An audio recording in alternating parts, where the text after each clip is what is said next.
Thế giới của chúng ta đang thay đổi trong kỷ nguyên vạn vật kết nối. Công nghệ mới đã mở ra những tiến bộ vượt bậc, mang đến tiềm năng ứng dụng trong mọi lĩnh vực đời sống.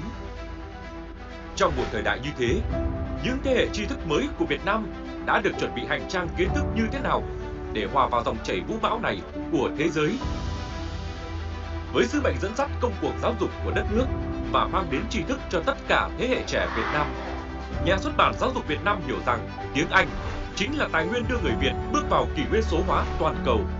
Một công cụ giao tiếp toàn năng mở ra vô số những cánh cửa cơ hội, một tiếng nói thứ hai để thế hệ trẻ đất nước tham gia vào tiếng nói chung toàn cầu, sánh vai cùng các cường quốc kinh tế, công nghệ.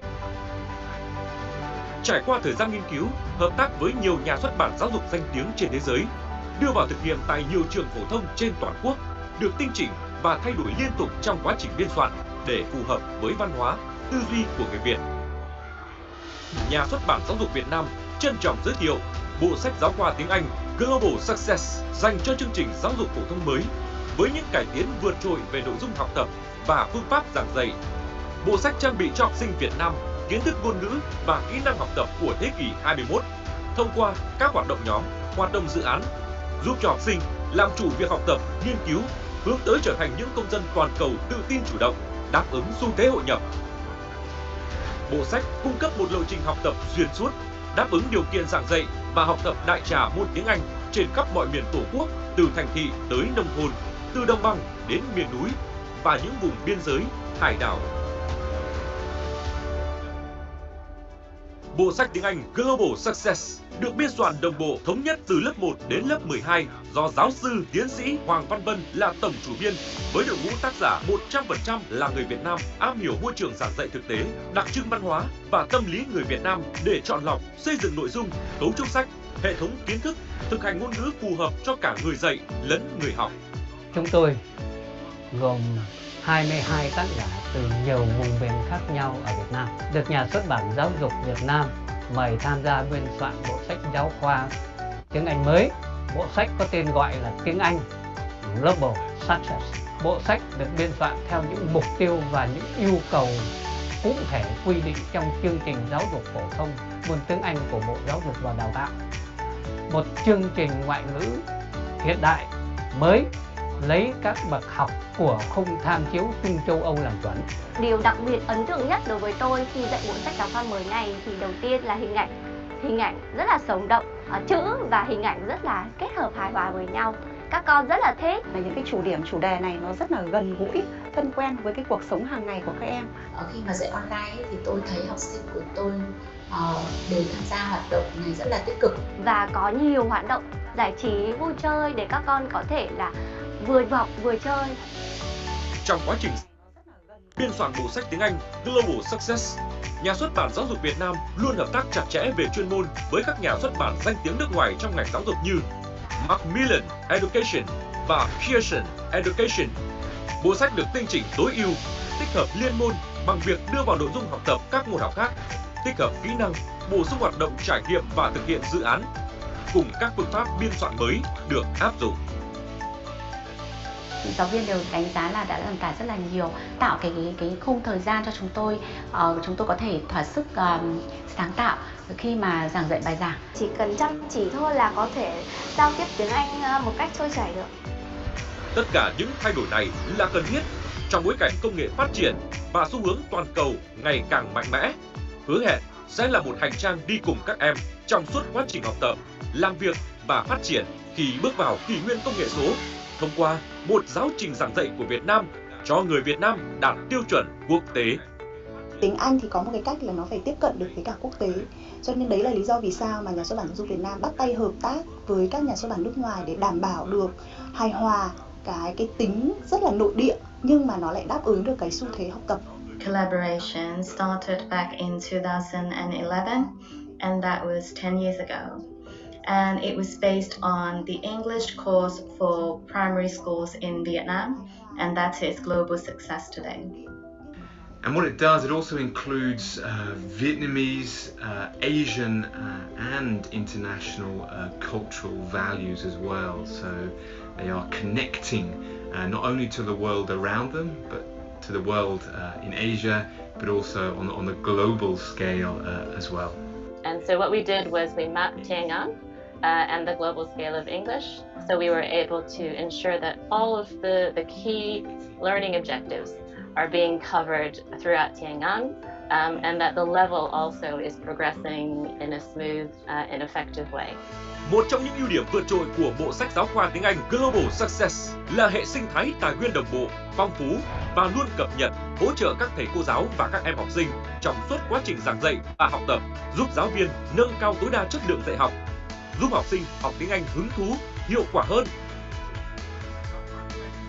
Đối với học sinh, Nhà xuất bản Giáo dục Việt Nam cung cấp sách học sinh, sách bài tập, bộ truyện đọc Storyland, ứng dụng Lingobi, Video Phonics Pronunciation, website và ứng dụng học tập học liệu.vn. Đối với giáo viên, Nhà xuất bản Giáo dục Việt Nam cung cấp một hệ thống công cụ hỗ trợ giảng dạy hiệu quả, trong đó phải kể đến bộ thẻ từ, tranh tình huống và bộ quân rối, audio CD và audio files, tiết giảng minh họa, giáo án minh họa và bài giảng điện tử, sách mềm hệ thống công cụ hỗ trợ giảng dạy. Đặc biệt là website và ứng dụng quản lý học tập LMS đặt tại địa chỉ học liệu.vn. Ý thức được tầm quan trọng của việc ứng dụng công nghệ trong các lĩnh vực giáo dục, Nhà xuất bản Giáo dục Việt Nam và các đối tác liên tục nghiên cứu và cho ra đời hệ thống các sản phẩm số hóa mang tính đột phá. Sách mềm, hệ thống công cụ hỗ trợ giảng dạy sách giáo khoa tiếng Anh sau 5 năm phát triển với hơn 1 triệu tài khoản. Sách mềm đã trở nên quen thuộc và trở thành người bạn đồng hành không thể thiếu với giáo viên tiếng Anh trên toàn quốc. Lingobi, ứng dụng hỗ trợ việc học tập, rèn luyện trải nghiệm môn tiếng Anh miễn phí và hiệu quả. Lingobi hứa hẹn sẽ là một sân chơi thi đua học tập hấp dẫn dành cho các em học sinh và là hệ thống hỗ trợ giảng dạy, quản lý hữu ích cho giáo viên. Website và ứng dụng học tập học liệu.vn là một sản phẩm mới đột phá trong hệ tài nguyên sản phẩm số của Nhà xuất bản Giáo dục Việt Nam, bao gồm học liệu điện tử, công cụ hỗ trợ học tập môn tiếng Anh và các môn học khác, hệ thống câu hỏi ôn luyện và công cụ khảo sát, kiểm tra đánh giá kiến thức theo chương trình Giáo dục phổ thông 2018, hệ thống quản lý học tập LMS, cổng luyện thi tốt nghiệp trung học phổ thông, hỗ trợ học sinh, cá nhân hóa học tập, tự tin làm chủ kiến thức, kỹ năng, hỗ trợ giáo viên, kho học liệu phong phú, đồng bộ, chuyên môn, quản lý lớp học, hỗ trợ học sinh, tiết kiệm thời gian, công sức, dạy học hiệu quả, hỗ trợ phụ huynh, nắm bắt, theo sát tình hình học tập của con, tiết kiệm thời gian, công sức, tài chính, hỗ trợ cấp quản lý giáo dục, thống kê thông tin chính xác, quản lý toàn diện, nâng cao chất lượng dạy và học tại cơ sở giáo dục. Thực sự với những người trực tiếp giảng dạy như anh chị em giáo viên dưới các nhà trường cũng như trong đội hình quản lý chúng tôi mà thì được đánh giá rất cao với cái học liệu hỗ trợ cũng như là cụ thể như sách mềm tôi vừa trao đổi. Bằng tất cả tình yêu với sự nghiệp giáo dục và niềm tin vào sự thành công của thế hệ tri thức trẻ Việt Nam được đưa vào trong quá trình biên soạn, bộ sách tiếng Anh Global Success được đánh giá là bộ sách giáo khoa ưu việt, phù hợp trong mọi trường học, hỗ trợ tối đa việc dạy và học thông qua nguồn học liệu điện tử dồi dào. Cùng với đó là cam kết đồng hành của Nhà xuất bản Giáo dục Việt Nam thể hiện trách nhiệm với sản phẩm của mình như một cách lan tỏa tâm huyết của đội ngũ tác giả, đội ngũ biên tập viên, họa sĩ tham gia biên soạn tới các thầy giáo, cô giáo và các em học sinh. Tôi đánh giá cao cái đội ngũ và cái bề dày kinh nghiệm của Giáo dục Việt Nam trong việc triển khai bộ sách Global Success. Khi chúng tôi mang bộ sách giáo khoa này đến với giáo viên học sinh thì giáo viên học sinh đã được trang bị đầy đủ tất cả những cái yếu tố cần thiết để triển khai lên lớp giảng dạy một bộ sách giáo khoa. Đấy chính là một những cái cam kết trong những cái cam kết đồng hành của Nhà xuất bản Giáo dục Việt Nam với giáo viên và học sinh trên toàn quốc. Nhà xuất bản Giáo dục Việt Nam, đơn vị trực thuộc Bộ Giáo dục và Đào tạo, với sứ mệnh chính trị, phục vụ sự nghiệp giáo dục của ngành, dẫn dắt và mang đến tri thức, ươm mầm cho nhiều thế hệ nhân tài của đất nước, luôn là đơn vị tiên phong trong việc biên soạn và cung ứng các sản phẩm giáo dục chất lượng. Nhà xuất bản Giáo dục Việt Nam cùng nhóm tác giả hy vọng rằng bộ sách này như một nền tảng tri thức mang tính quốc tế hóa, được chắp cánh bởi những thành tựu ứng dụng công nghệ số hiện đại cùng với một phương thức giáo dục mới mang hơi thở của thời đại, sẽ là một món quà ý nghĩa nhất, một người bạn đồng hành tri kỷ một công cụ giao tiếp, làm việc hiệu quả nhất dành cho người Việt để bước vào kỷ nguyên số hóa với vai trò người kiến tạo, làm chủ và là người tiên phong trong mọi lĩnh vực của cuộc cách mạng công nghiệp 4.0 đang diễn ra trên toàn cầu.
Good morning các thầy cô.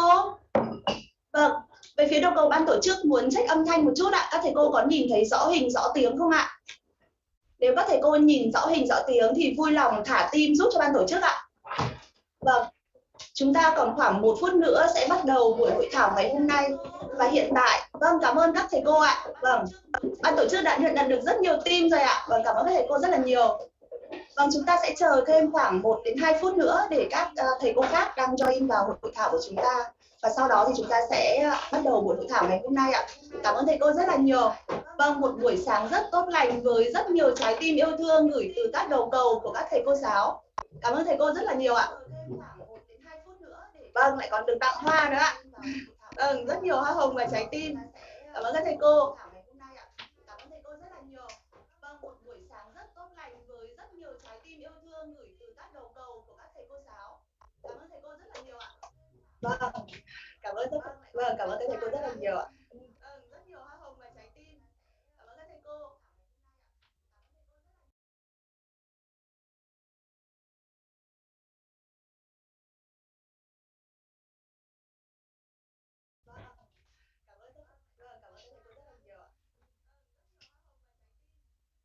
Vâng, xin được nhiệt liệt chào mừng quý thầy cô giáo, các vị khách quý đã đến dự hội thảo chuyên đề bồi dưỡng phương pháp giảng dạy tiếng Anh theo bộ sách giáo khoa tiếng Anh Global Success.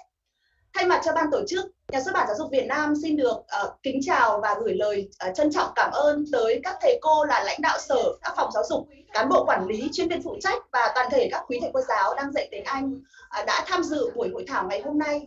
Kính thưa các thầy cô, để mở đầu cho hội thảo chuyên đề bồi dưỡng tập huấn phương pháp giảng dạy sách tiếng Anh của Nhà xuất bản Giáo dục Việt Nam, ngày hôm nay Nhà xuất bản Giáo dục Việt Nam phối hợp với Nhà xuất bản Macmillan Education tổ chức buổi hội thảo chuyên đề bồi dưỡng phương pháp giảng dạy tiếng Anh cho giáo viên với chủ đề Improve and Integrate Listening and Speaking Skills in English Class. Và hy vọng rằng buổi sáng ngày hôm nay, một buổi sáng mà các thầy cô chắc chắn lúc này đã enjoy một mùa hè rồi, nhưng vẫn dành thời gian quý báu của mình để tham dự hội thảo chuyên đề ngày hôm nay.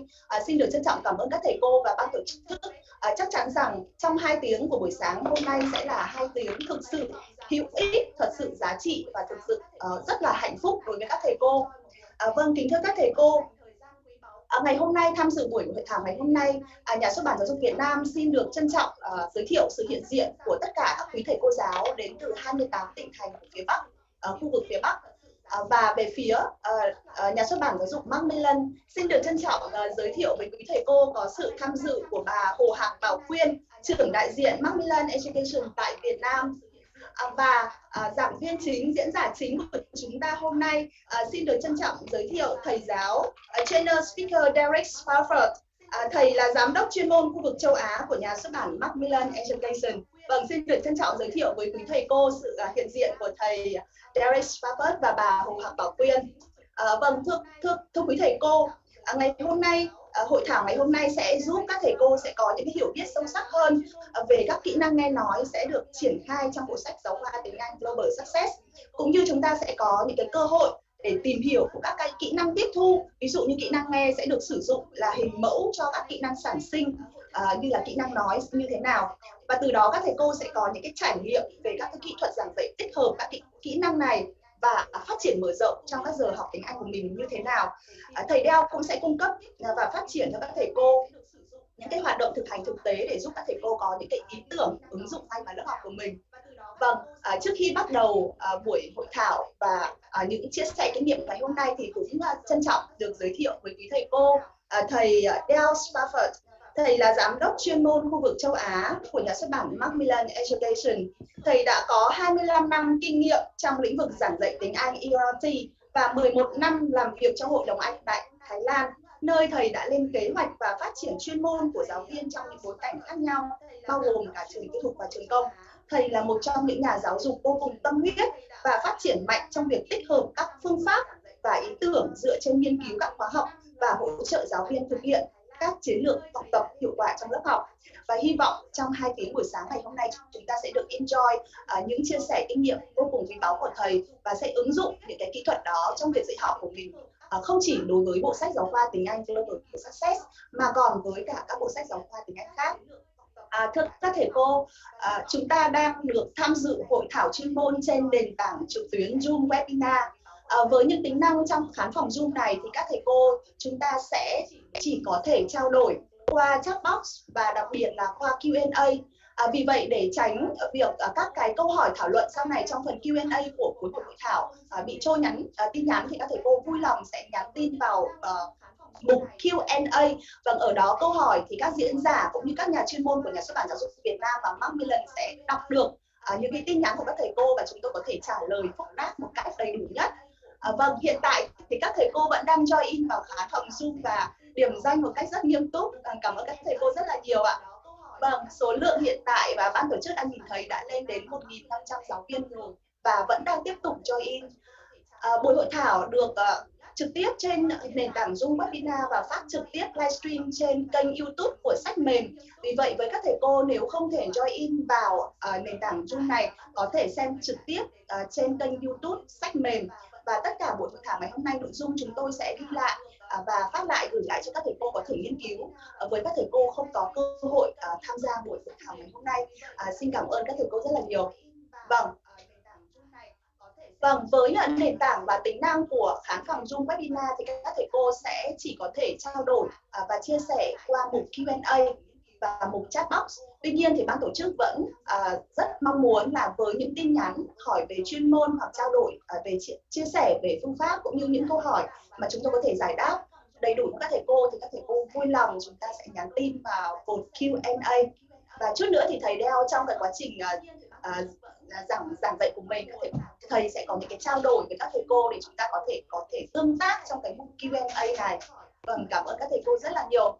Và sau đây không để các thầy cô chờ lâu nữa thì chúng tôi xin được trân trọng giới thiệu thầy Derek Spafford sẽ bắt đầu ngay buổi chia sẻ ngày hôm nay với các thầy cô. And now please big welcome Mr. Derek Spafford. Thank you. Thank you so much for the warm introduction. It's a real pleasure for me to be here in collaboration with VPH and to spend some time with some of the lovely Vietnamese teachers that I miss so much. I've been and traveled to Vietnam many times, and I've met some of you before on our Macmillan days. It's really great to be here with you today. Thank you for the introduction. So I'm just going to share my screen. So let me know if you can see my screen okay. All right, it should be coming up now. That's great. It's really great to be here with you today. Thank you. All right, now just let me move a few things across.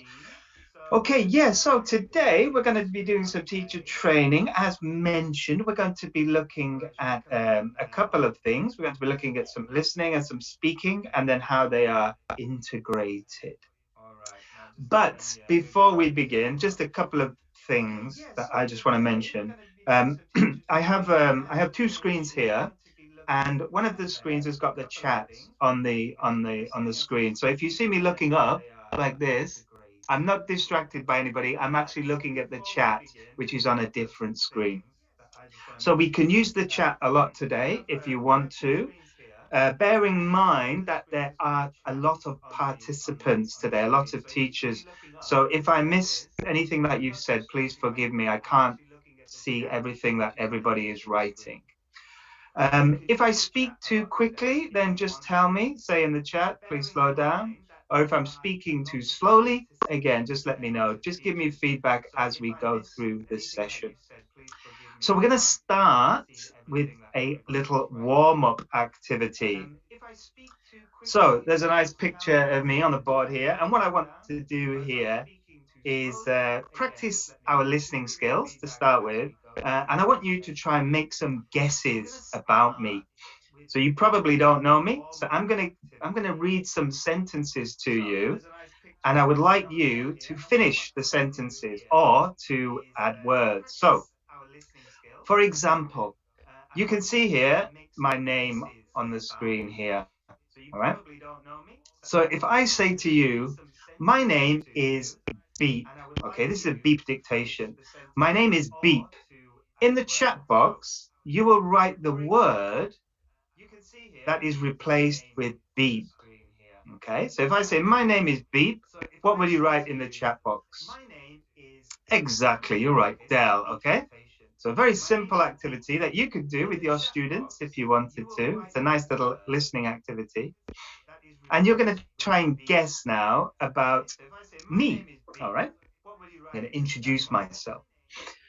So my name is Del, and I come from Beep. All right, so where? My name is Del, and I come from Beep. And you're going to try and guess now about me. So we've got England, the UK, Britain, America. So my name is Del. Lots of England and the UK. How can you tell? How can you tell I'm from England and the UK? Maybe, has it been mentioned already? Maybe you know Macmillan is a British company, although we don't just employ British people, of course. We employ people from everywhere. All right, well, I'll tell you the answer in a moment. So keep that keep that written down, sorry. Most people are saying England or Britain, that's good. The next sentence, it's a bit more difficult, and please be kind. You need to be kind with this one. I'm Beep years old, and my birthday is in April. I'm Beep years old, and my birthday is in April. So we've got a guess there straight away of 50, 50, 45, 53, 40. Wow, quite a gap here between 55 and 40. I'd said be kind. All right, good. Okay, so we've got some guesses there. Next sentence. I'm married and I have one beep. What could that be? I'm married and I have one beep. One child, one son, one boy, one daughter. Excuse me. One son, one wife. I hope I only have one wife. In Thailand, I think it's still illegal to have more than one. Cool. Okay, good. Okay, lots of guesses coming through. And I've lived in Thailand for beep years. I've lived in Thailand for beep years. 3, 10, 12, lots of many. Oh, that's a good guess. Many, because that doesn't tell you any number. I like that. Okay, so let's look at the answers. But before we look at the answers, I like this kind of activity to do with students because it's very easy to prepare. And it gets students to focus on different parts of language. So the first sentence, my name is Del and I come from beep. Automatically, you're thinking about a place, a country. You have a clue in the sentence and you would be guessing the country. So here's the answer. My name is Del and I come from England. Yes, so if you said England or the UK, you are correct. The next one, I'm beep years old. Now the clue there is years old. So all of you wrote a number. So the great thing about this is that it directs the students to write something that they'll be familiar with. So I'm beep years old. So most of you were about that. Yes, I had my birthday last month for my 50th birthday. What we call my half century, and had a nice celebration here in Thailand. Next one, I'm married and I have one beep. Now this is a bit more tricky because we would think of son, we would think of daughter. Somebody put wife, okay, that's probably not going to be the one. Or if I don't have any children, it might even be a pet, for example, but somebody that completes or something that completes the family. But yes, of course, you were correct with, well, some of you were correct with one daughter. I don't have any pets, but I would love to have a dog. And I've lived in Thailand for beep years. And again, we're looking at a number here. The clue is years. And the idea there is 23. So I've been in Thailand for a very, very long time. And I like it here. But I do obviously like traveling to Vietnam as well. Okay, so you know a little bit about me now. And let's now move on to the session and today's agenda. So what are we going to do today? Well, we're going to look at a framework. We're going to look at two frameworks, actually. We're going to look at a framework for listening. And within that framework, we're going to look at using some images. We're going to be looking at using flashcards as well within that framework of listening and how we can use it to help us when it comes to the listening activities. We're going to be then looking at a framework for speaking. So the framework is very similar and very easy to follow and very, very useful if you follow this framework. And within the framework for speaking, we're going to be looking at instructions. We're going to be looking at how we put students together.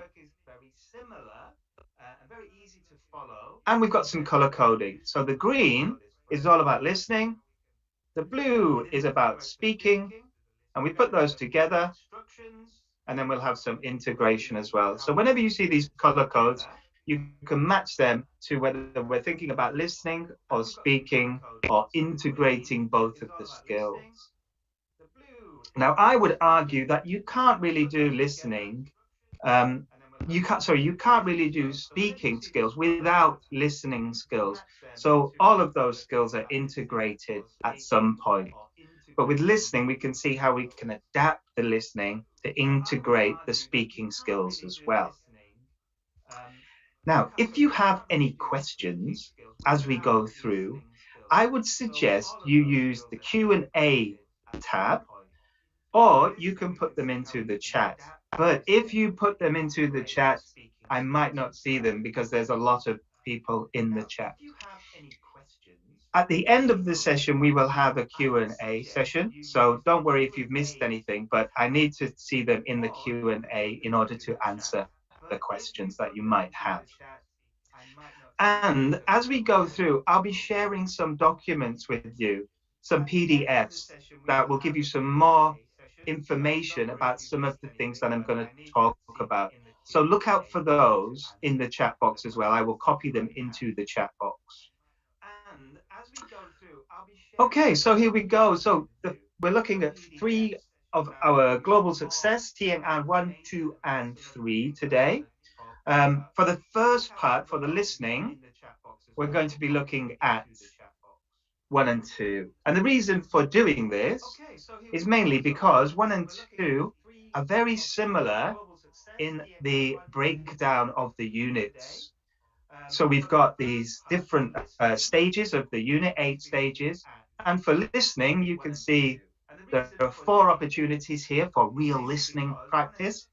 And then speaking, lots of opportunities for speaking as well. Now, for today's session, we're going to select one of them, one of the integrated elements of listening and speaking for the first part of today's session, I should say. And we're going to look at this one, the listen and repeat. Now, for anybody who's teaching level 3, don't worry, because all of these activities you can use at any stage during your teaching, during your lesson preparation, or during your lessons. You just need to adapt them a little bit. But it's just to give you examples. It's not like you can't use them for anything else. You can use every idea that I show you today at different stages in your lesson. You can adapt them, you can change them, and use them effectively in your context, in your situation. So we're going to look at a framework for listening. So, now, what is a framework? A framework is something that will support you with your teaching, will help you, direct you in the process of teaching something. So when we think about a listening activity or a listening lesson, we will always start with a lead-in activity, okay? And I'll explain the different stages as I go through, and I'll give you examples as I go through the session of the different activities that you can do for these stages. So the lead-in stage is the first stage. Does anybody know what will come next? Anybody got any ideas what will come next? So after the lead-in, what comes next? So the lead-in stage is the first stage. Pre-teaching, pre-listening, yes. We've got some pre-task work, yes. Now that is a broad area, pre-task work, but something we do before we listen, of course, a pre-activity. And what do you think we do after the pre-task work? What would we do then? We've got some while listening, very nice. Just a little bit before the while we listen, though. Before we listen, we need to do something. We need to do something before that. You might say that what I'm going to say is part of pre-task, but it's a little bit extra. What we need to do is we need to set a clear task. We need to give the students instructions, very nice, yes, instructions. We need to give them the goal. We need to give them the aims of what we're going to do. And then what we would do is we would play the audio, and then playing the audio would be our while listening activities. Thank you, coming up in the chat, would be our while listening activities. Now, these frameworks are really good because, as I said, they guide us through the process. We're sort of halfway through the process now. We're turning the corner. After playing the audio, after doing the task, what do we do? Now, these frameworks are really good because, as I said, what do we do after the audio? We're sort of halfway through the process now. We're turning the corner. Imagine you're in your class. You've done a listening activity. You've got the students to do the task. The activity's finished. What do you do now? Well, I think you probably would give the students some feedback, right? You tell them if they did the task well, if you did the task correctly, and you might give them some help and some support and some feedback on the task. Now, this depends on whether they could do the task. All right, so you have to ask yourself, you have to have an idea of what it means to do the task effectively. You have to have your outcomes that tell you whether they did the task correctly. And if they did, then you can conclude the task, finish the task, and do some extra activities to exploit the listening activity or the topic of your lesson. All right. So that's a perfect idea. But what happens if the answer to could they do the task is no? All right.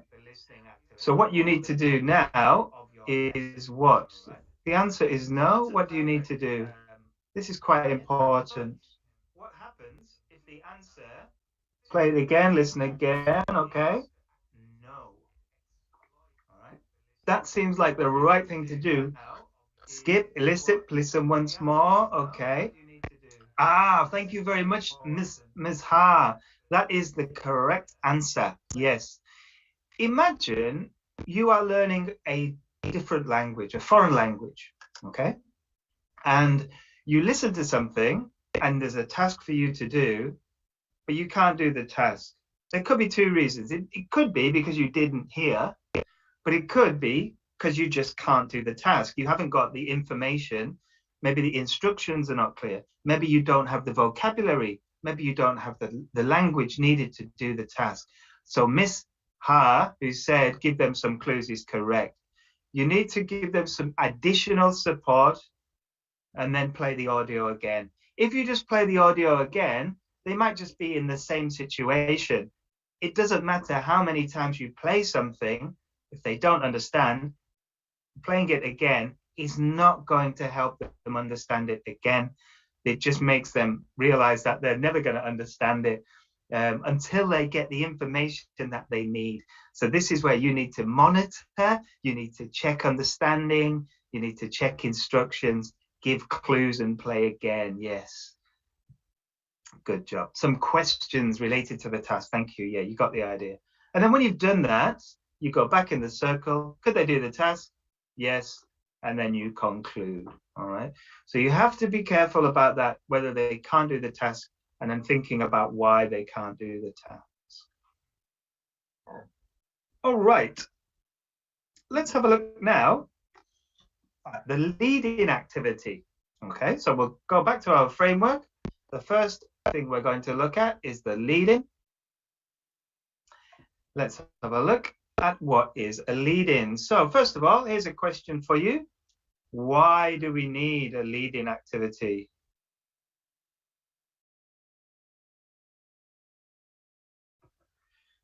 Why do we need a lead-in? Why is it important? What's the purpose of a lead-in activity? Set the scene. Very nice. Yeah. And what does that do, setting the scene? How does it help the students? Okay, good. Yes. Yeah. Motivation. Help them understand. Get them involved. Reviewing some language. Very nice. Yeah. Good, good, good, good. These are all nice examples. Yeah.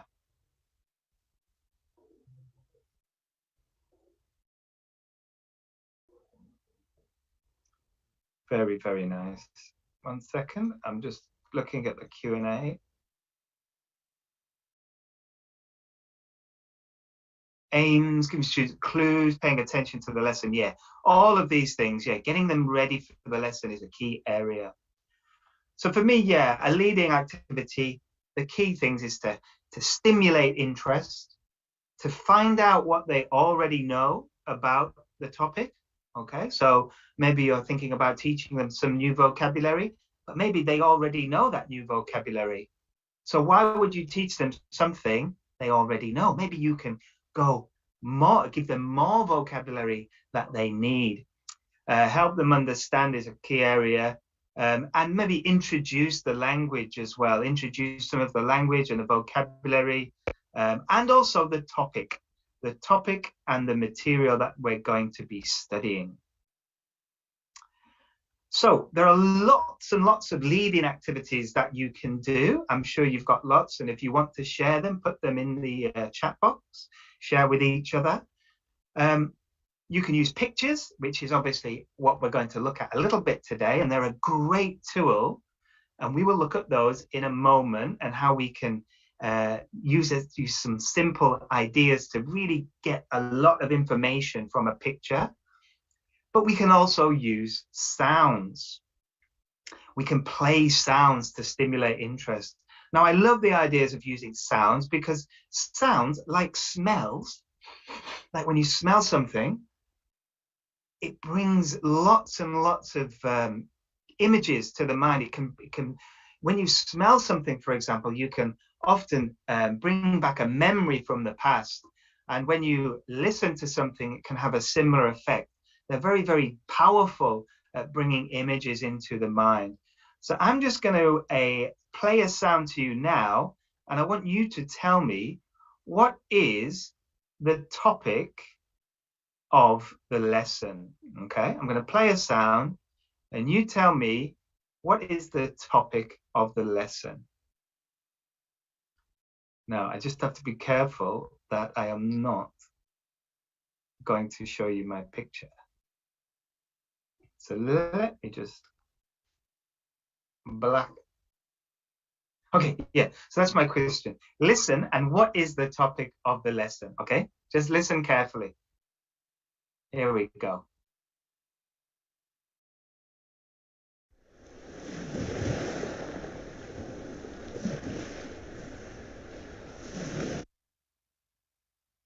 One second, I'm going to turn it up.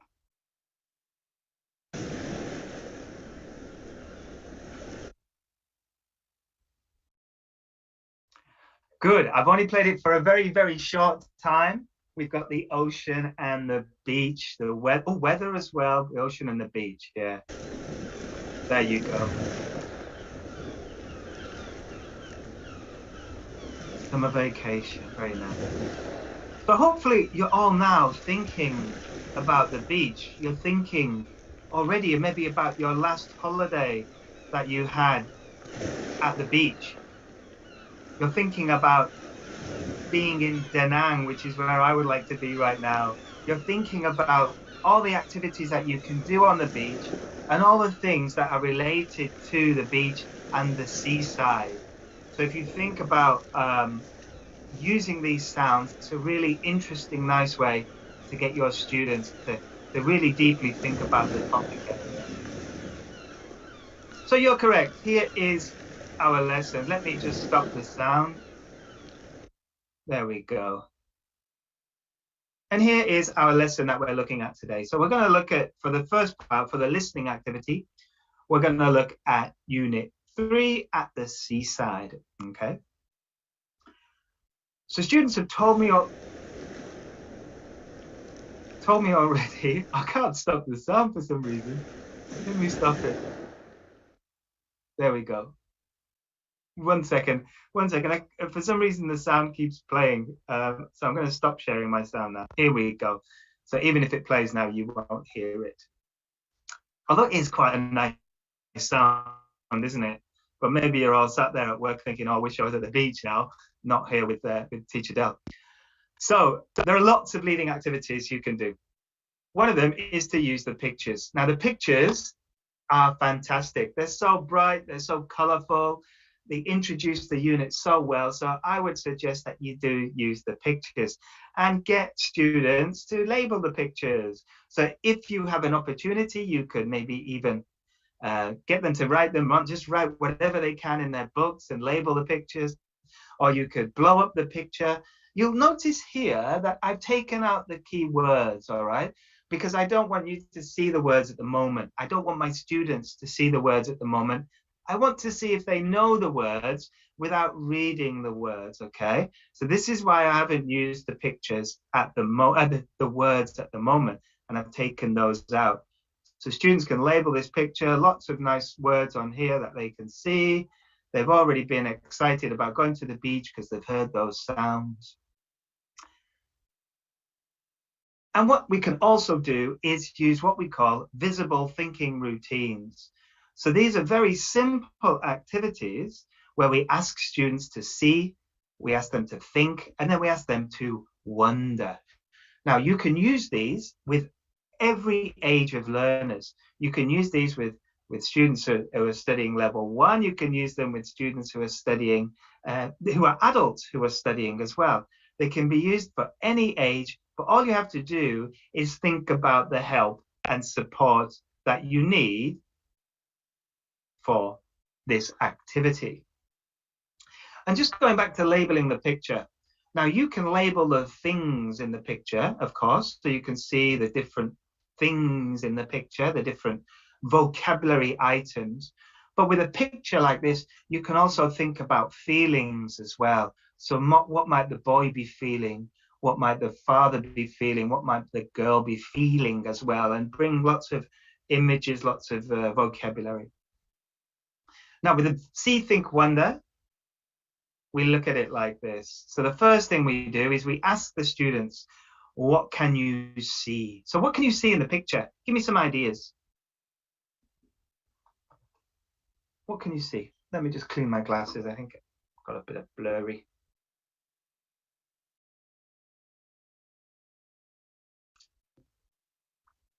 People, boats, seashells. Someone's taught this unit before. A tree, good, yeah. Fish, lots, nice. Family on the boat, lovely job. Okay. So you might see my ideas here. I can see a family. I can see a boy. Now you could get students to say it in a sentence, or you could just get them to give you the vocabulary like you've done here. Some of you have written full sentences. Some of you have written single words. It's up to you on the level of your learners and what you want your learners to do with this, all right? So once they've said, what can you see? You might then say, what do you think? So what do you think about the picture? So again, this is quite broad. What do you think?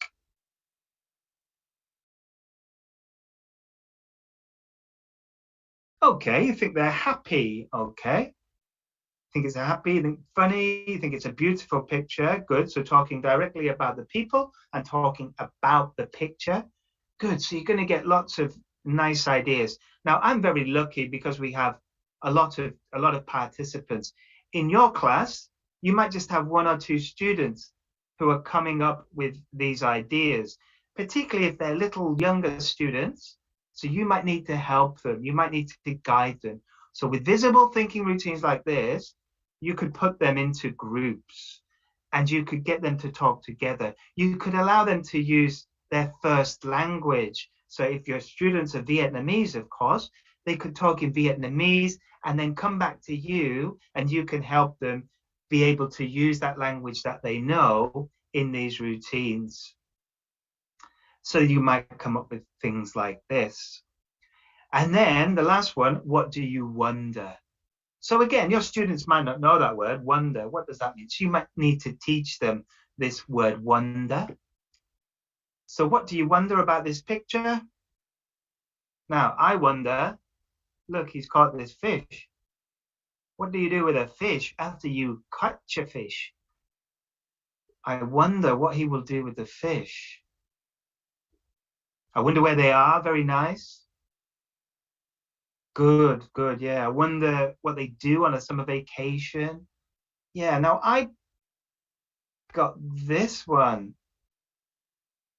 I wonder if they will eat the fish. All right, because most people would eat the fish if they caught the fish. And then I wonder if they are staying on the island. I think somebody else wrote the similar idea. Wonder what happened to them later. Yes, and this kind of thing.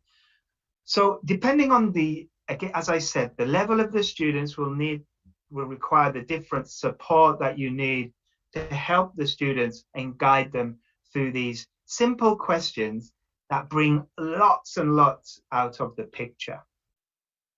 Now I'm going to give you another idea now, which I love. I love this idea, and it's called salute. Now, does anybody know what salute means? Any ideas? What does salute mean? I wonder where the parents are. That's nice. Salute is a greeting, yes. I wonder if he jumps into the sea. I hope not. It looks quite deep. So salute is a welcome. It's a greeting. A salutation is kind of similar, isn't it? Yeah, to salute. It comes from the same word. Salute is a greeting. And what do you do when you salute? How do you salute? You smile? Normally when you salute, you do this, right? This is a salute, all right? Look quite scary. You've got these soldiers. These are, I think, from Malaysia, and they're saluting, all right? So a salute is a greeting that we use, and we can use it in a friendly way. Normally you can go like this in a friendly way, or you can use it in a military way. Now, the military way is very interesting because it actually means something. It's not just a word that we use to show what this means, salute. It's actually a tool. So salute is a really cool way of analyzing an image. So the S of salute means the size. Okay, so if we look at an image, we think about the size. So maybe how many people are in the image. Okay, so the size of the image. When we look at the activity, is the A. What are the people doing in the image? What do you think L means? L. What do you think L means? L is the next letter. So if you think about looking at a picture, you think about the size, you think about the activity, you think about look like. I like that, Tao. What about the place? What's another word for place? The length, what they're listening to, what the location. Very nice, yes. So where are they? Where are they? Okay. The U, what do you think the U means? The U's a difficult one, but you might want to describe the people. If you describe the people, what would you be saying? The uniform, very nice. I like that. The T, what would the T be?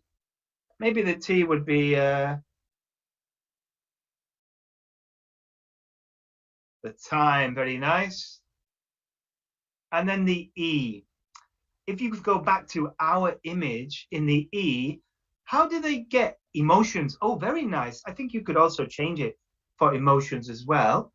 That's nice. I like that. But sometimes it's hard to know exactly what the emotions are without kind of talking to the person or listening to them. If you look at someone, you can see if they're sad, you can see if they're happy, but it's a bit more tricky. With E, how did the children and their father get onto the sea? What did they need? What do they need to get? What does he need to catch the fish? He needs equipment. Thank you very much. Very smart. Equipment. Okay, so we got that. This is a really, really nice way of building up a lot of information about a picture. And all you need to do is think about this acronym of salute and just turn it into questions for your learners. Your learners don't need to know, particularly if they're level 1, they don't need to know location, for example. They don't need to know the word uniform or equipment. You can just ask the questions of them to get that out of them, like this. So what's the size? So the size would be how many people are there, okay? So there are 2 children and 1 man, okay? That's what we can see. So the activity, you would ask the question, what are they doing? So tell me, what are they doing? They're fishing, yeah. And they're sailing, right? Someone put sailing, yeah? Sailing a boat. Yeah, so they're sailing and fishing. Where are they?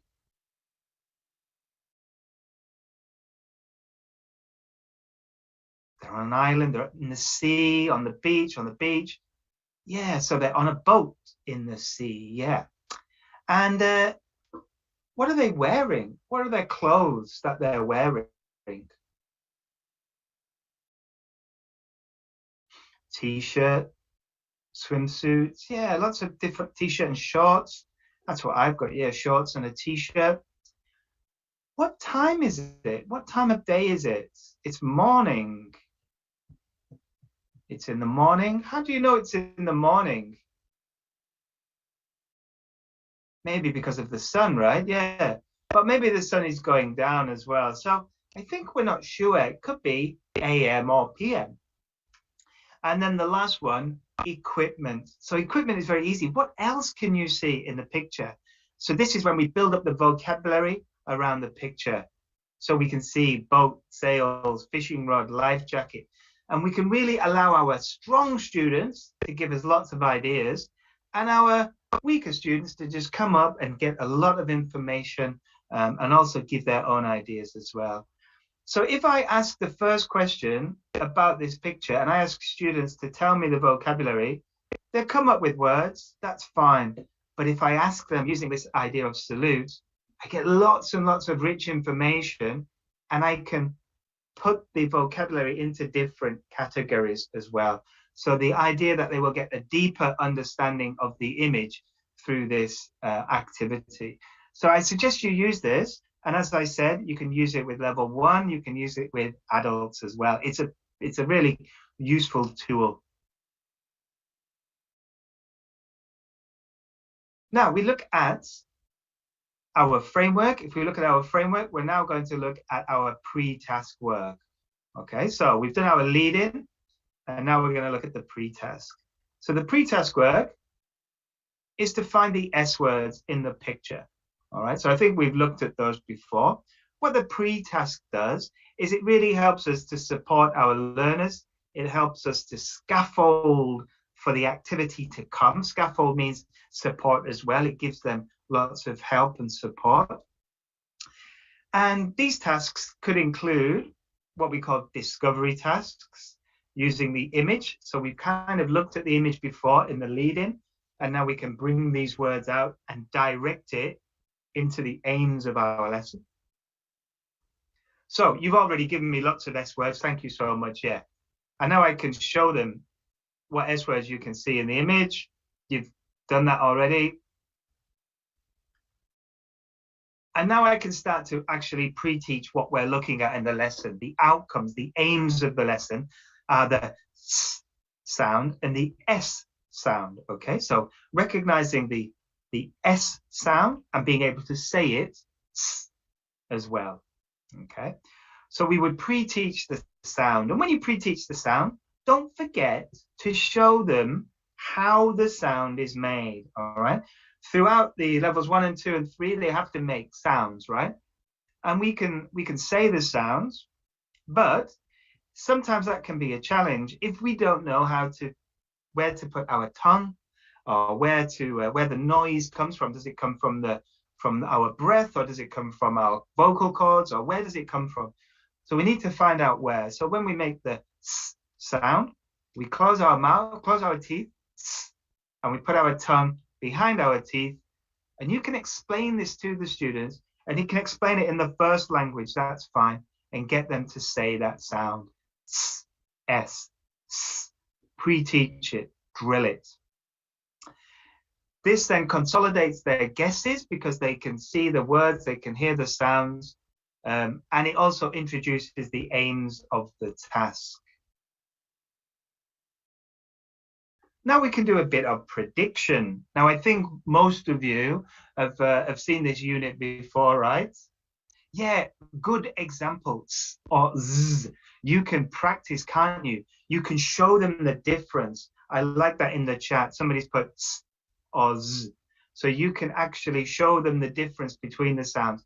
But what I would say is don't go too far ahead, all right? You can show them the examples to show them if they are incorrect, but don't worry about having to compare this and the sh sound early on if you're just teaching one sound, okay? You don't want to overwhelm your students. So you might want to look, this is unit 3. I think the sound that comes before is the K sound, K, K. I'm not sure what comes in unit 1 actually. Unit 1 I think is P, the P sound. So we would need to maybe think about whether they've learned the z sound or the sh sound before we actually compare the two. It might be that they have heard it, and if they have, compare. If they haven't heard it, then don't worry yet, okay? Don't overwhelm them. So now we get them to do some predictions. So looking at this, there's many different sounds that you can, many different S words that you can see. You've come up with lots of S words. What do you think you're going to hear when we do the activity, the listen and repeat activity? What are we going to hear? We're going to hear our sail, our stand, and our sea sound. All right, so these are our three sounds: sail, stand, and sea. And again, by doing this prediction, we're getting them to revisit all the words that they've looked at in the past, particularly the S words, and really start to recycle that vocabulary and those sounds. And just to give them some more examples of the S sound, we can find them, we can ask them to find other S words in the room. So if they're in the classroom, they can look around and they can tell you what other S words you can see. So quickly, what S words can you see where you are sat now? I can see I'm looking. A sheet. I'm in a room with where there's a sheet. I can see the sun, the sky, nice, good. I can see a shirt. I can see a seat, good, a skirt, lots of nice S sounds. The sofa, good, good, nice. So you can do things like this as well. Scissors, yeah, I can see some scissors too. Stapler, I can see a stapler as well.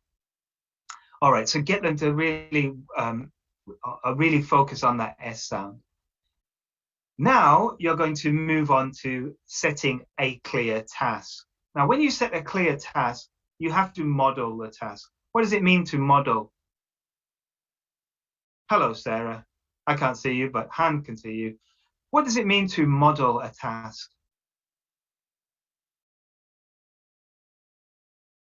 Yeah, give examples. That's correct. Yeah, do the examples. I love that word. Rather than give, actually do it is a better verb to use. Yeah, so do it, do the example, do the task yourself. Now with this task, the task is to repeat. Okay, well, the first thing is to listen and repeat. Okay, so you need to really check the understanding here of the word repeat. Okay, and it sounds very simple. Okay, students, all they have to do is listen and say the word. Okay, but if they don't understand that word repeat, then they're not going to be able to do the task. Repeat is not a not a high frequency word for a learner to use if you think we're just losing sand, sail, and sea from an image, and then we have this word repeat.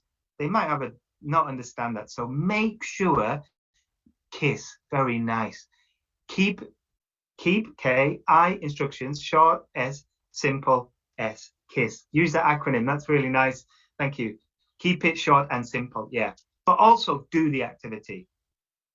So you can think of other ways as well to say the word repeat. You can say things like say after me, or even use Vietnamese if your students are Vietnamese and you can speak Vietnamese. So what I would do is model by myself. So I would say, I would use gestures. So sail, sail. Sail, sail. So I can show them that I'm listening, I'm repeating. In, out. Listen, repeat. Listen, say. So I'm going to model this in front of the class. Then I'm going to get my students to model. And then I'm going to get one student to come up to the front of the class. I will say, the student will repeat. So I will show them, we will do the activity. Drilling, we're going to look at drilling in a moment. And then I will get another student to come up, and one student will say the word, the other student will repeat the word. We've modeled it 3 times. One with me, one with the class, one with students. All right, so the student should be very clear about what they're going to do. The modeling with the student will help with an activity that I'm going to show you in a moment as well. Now we move on to playing the audio. All right, now the audio may be fast. All right, so I'll just play this audio to you and just do the activity yourself and see if you can do it in the time that you need. All right, let me share my audio again.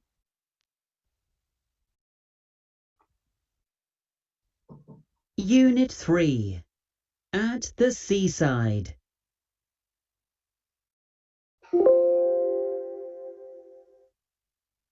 One second, I'll just turn up my sound. Page 14. Lesson 1. Activity 1. Listen and repeat. S. Sail. Sand. Sea. Now for me, that is very clear, very easy to follow, but you might want to ask your students if they need to stop and repeat. Okay, so for example, they might need a little bit more time just to process what they've heard and then say the word after it's been said. So be ready to stop it, be ready to be supportive, and then so you might play it more than one time. So they'll say sail, they then repeat. They might be missing it, so while they're saying sail, they're already saying the word sand. That's fine. Stop it, give them time, then do it again, then do it again, and then hopefully at the end, they all be able to do it within that short time difference. And that's the goal, to get it done in the short time distance between the words, right? But you want to build them up to that. So you might want to stop and repeat. You're going to drill the language as well, okay? You're going to help them be able to say the words correctly. And to do this, you can do something called I say, you say, of course. So you say a word, just like this, in front of the class. You will say see, and everybody says see. Now, when you're drilling language, it's very important to keep it fun and keep it interesting. So what I like to do when I'm drilling is, let me just stop my, let me just change my background just for a second, because I want to show you a friend of mine. So you can all see my friend. You know who this is? Say hi. Hello. Anybody know who this is? Hi. He has a name though. It's Woody, yes. Say hi, Woody. Hi, everybody. So Woody is my tool that I use. What? He says he's not a tool, he's a real person.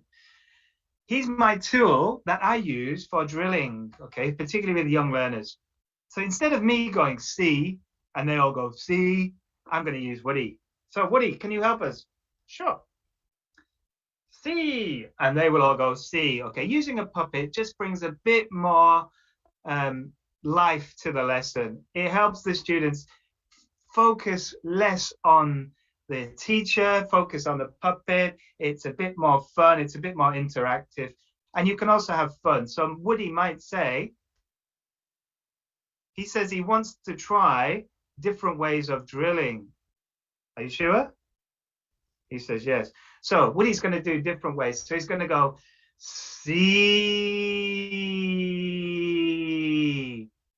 Okay, and now my student's going to repeat it in a longer way. Okay, he might even want to focus on that S sound.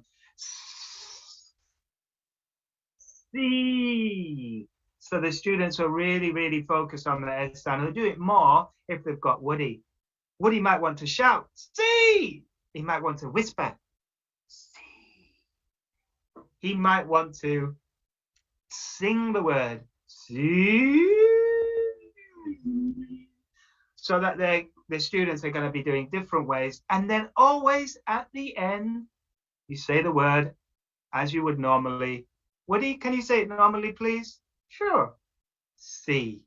And they repeat see.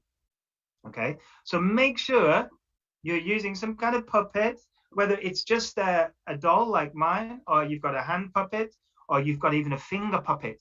Whatever you want to do, make sure you utilize this to make it interesting for learners. So if you've got Woody, let me just go back to my virtual background. So once you've done it with Woody and you've drilled, you've had some fun with the drilling, you do the extra ones. So sail, they all say sail. And then you can show them the picture. So there's a difference now. They're not listening, but they're understanding. You've drilled the language, and now you're getting them to check the understanding of the word and the image. For example, if I drill a word to you now, I could say the word, I could say any word, right? A made-up word. And you could say that word back to me, and I could say, good job. You said the word correctly. But I don't know if you know what the word means. Okay? I just know that you can say that word. So if I say to you, see, and you go, see, I go, wow, you know the word. But if I show you a picture, now you have to tell me what the word means. Okay? So I show you now a picture of sand. They then turn around. They say the word to their friend, and their friend repeats the word back to them. So you're now getting the children to share their ideas and their pronunciation. And at this point, you can check whether they are saying the word correctly and whether they understand what the word means. So it's very important that you do that. That you're not just drilling what they're not just repeating what you're saying, but they're actually have to understand what the word means. Now, when you're giving feedback on the task, you need to make sure that you praise the students equally. Now, I know, looking at some past presentations that my colleague in the past, teacher John, did with you, he introduced these lovely lollipop sticks, which we have here. So just a reminder, I've got my lollipop sticks here. These are Thai names because I normally teach Thai students. So make sure you use the lollipop sticks and you have them in your class with your learners' names on them so that you know which learners you have praised. So you take them, you pick them up. Let me just, whoopsie-daisy. You pick them up on the right-hand side. One second. One moment, sorry. So you've got your lollipop sticks here on the right-hand side of your desk, if you're teaching face-to-face, of course, and you pick them up and you ask, or you say, Prow, you did a great job, well done, Prow. And you put this on the left-hand side. Now, you know that Prow has been praised already, so you're not going to go back and praise Prow because she's the best student in the class. She's getting every question correctly, but you still need to praise Gun as well. And then you move that to the left. When you've got an empty pile, you can go back to your full pile on the left and start praising them again.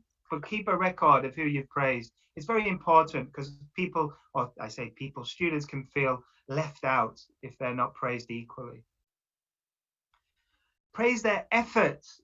Make sure that even if a student has got it wrong, that at least they've tried to do it. Maybe they keep using the Z sound instead of the S sound. They just can't get their tongue behind their teeth at the moment. They're just not ready for it. But praise them for trying, okay? Make sure you do that. This will build a growth mindset, and it will help your students to then go further and try even harder in the lessons. But don't forget to also praise the accuracy as well, to make sure that they do strive to be correct.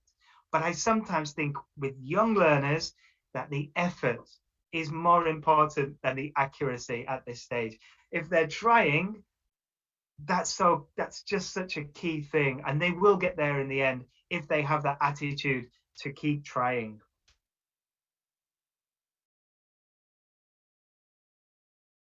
So check the task. Could they do the task? So you need to check, right? And again, check the understanding using the drilling activities that I mentioned. Use Woody to drill. Don't forget to drill the different lengths of the sound and different ways of saying the words, but come back in the end to the correct word or the correct pronunciation at the end. You can check understanding using a board slap game. Board slap is a really cool game. I'll show you a quick example of board slap. I'm sure you know this. You've got two children here, one on the left, one on the right. And here you've got your whiteboard with the flashcards on the whiteboard. As you can see, I've got flashcards here from Unit 2. I'm teaching Unit 3, which has got my 3 flashcards on it. And I've taken them so that I can recycle the language, recycle the old vocabulary. And what I do is I will say the word sand, and the students have to find the word sand and put their hand, slap the board, and find the word sand. Okay, if they get it correct, they get a point for their team. We change the students, 2 more students, 2 more students, 2 more students, until our students get bored. Okay. Another way of doing it is to have the flashcards that you have available, but this time with the words written down. So you're getting a recognition of how the word is spelt with the image. So here we've got sail. They have to recognize the picture sail. They have to recognize the word, and again, play the game. A bit more challenging, but it's a nice way of practicing and checking that understanding. Slap on the board, yes, slap on the board. Now you know with your classroom management, it can get quite active, so it might just be touch it. If you want to stop them from being too crazy, and a way of doing this actually that I've used many times is to get a paper cup and put the paper cup on the student's head. If the paper cup falls off their head, they lose a point. So this makes the activity still a challenge, it's still competition, but they have to do it a bit more slowly and a bit more gently. So they're not rushing and banging the board, all right? They're actually walking up slowly and touching it because they're worried about the paper cup falling off their head. And you can do this with many activities that requires them to have movement in the classroom. But if you have large classes, it can get a bit of a challenge and a bit chaotic if you've got lots of learners moving around. Put it on their heads, it slows them down because they don't want it to fall off their head. It's a kind of a little trick. You can also use an activity called telephone, and this is very much integrating listening and speaking skills now. So we know that they can listen, we know that they can say the words, so let's practice this. Telephone is a great activity. You can use in large classes as long as you've got students in rows like this. The teacher will say the word or show the word. Here we've got sail. The students turn and they look at the picture. They then turn back and they say the word, they pass the word along, and the student at the end will write it on a piece of paper. Okay, very simple telephone game. And you can do this with any vocabulary. You can do it with sentences with higher level students. You can do it with pronunciation activities. So if you want to separate them into s and z, you might have words that are s sounds and z sounds, and they have to put them into the different column of whispers. Yeah, it's called whispers as well. S and z columns. You could also, to make it even easier, if your students are very young and they might have a problem writing the word, is on the piece of paper, you can write, here we go, you can write the word on the piece of paper.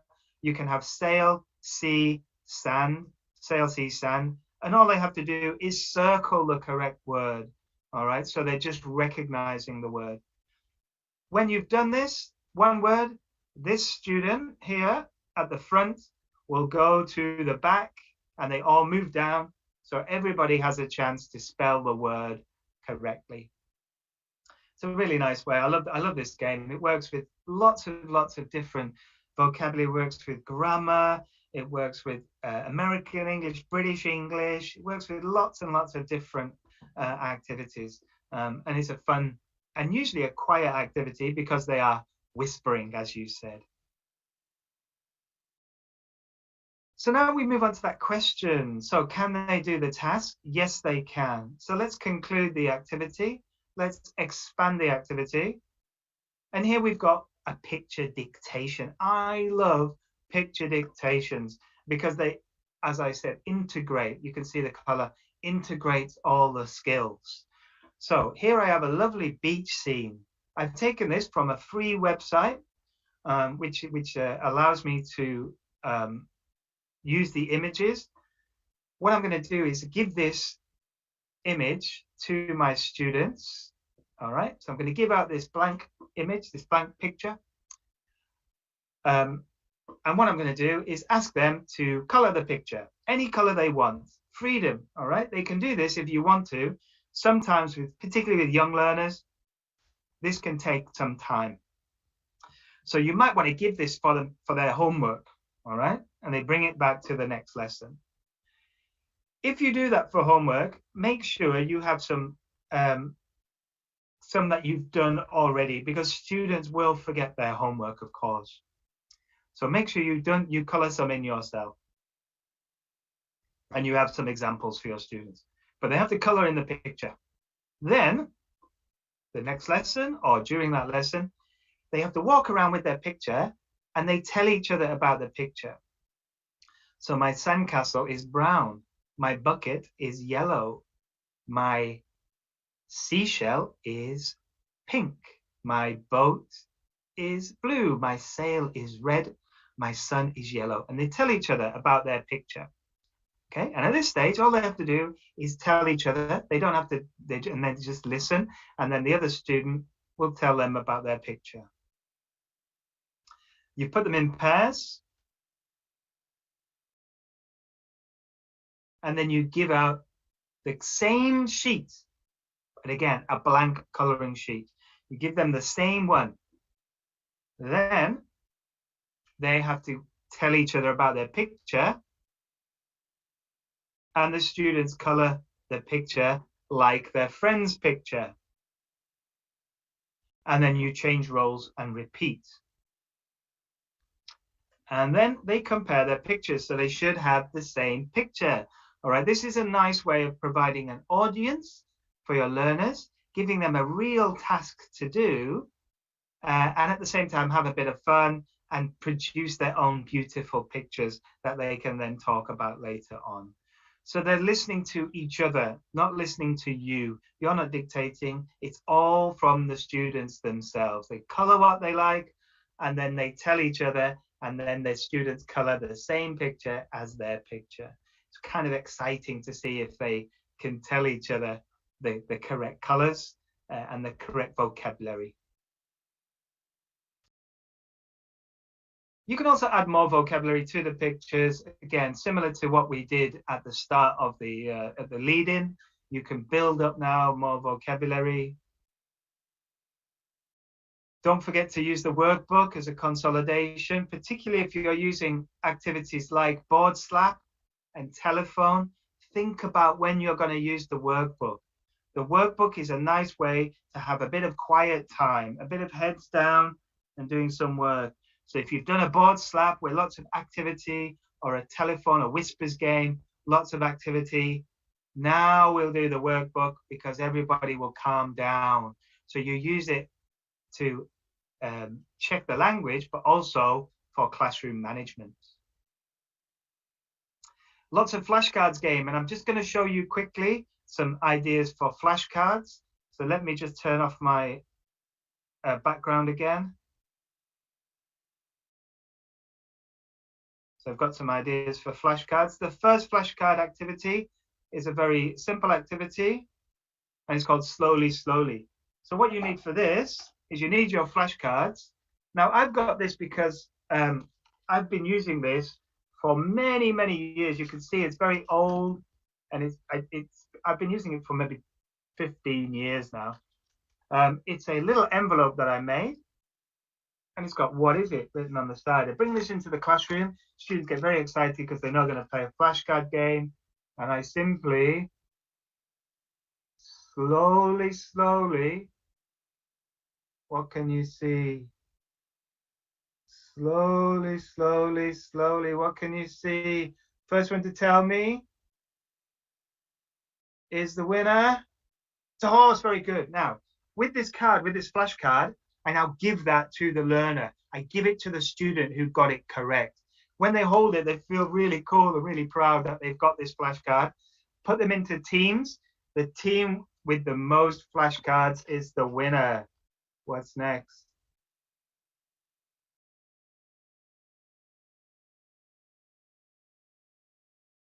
A ship. Very nice. Now, I don't have the flashcards from the course book, from the Global Success book, from the Tiếng Anh 2 book, physically with me. So I have to use some other flashcards. But make your own. It's dead easy. Get an envelope, cut off the ends of the envelope, and you already have one. And it's fun. Decorate it. Decorate your envelope. Put stickers on it. Make it attractive so the learners are excited about what they're going to see. If you don't have it, you can also just use the flashcards like this, and you can slowly reveal by just simply pulling it up slowly like this as well. So my flashcards are a little small for the class, yeah, but you can make them bigger and just slowly reveal like this. You can also slowly reveal, oops, I'm doing it the wrong way, aren't I? No, I'm not.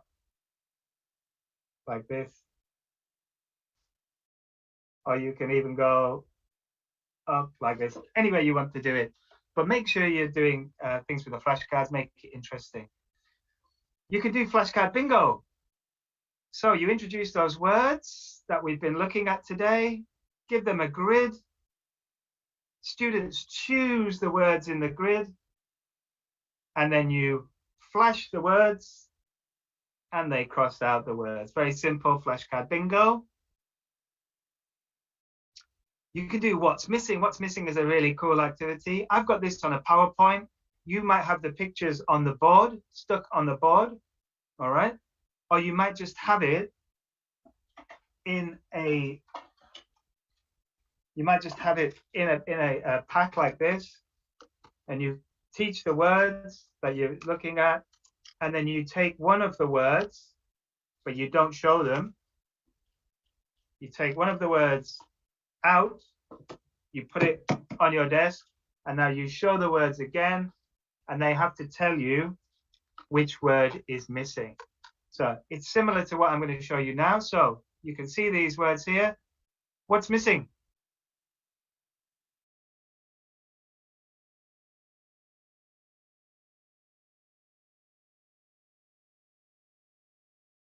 Bike. You are correct. What's missing? Go. What's missing? Boat. It is a boat, but what's the word? Sail. Yes, very good, very good. Sail is the word. It is a boat. You're correct. What's missing?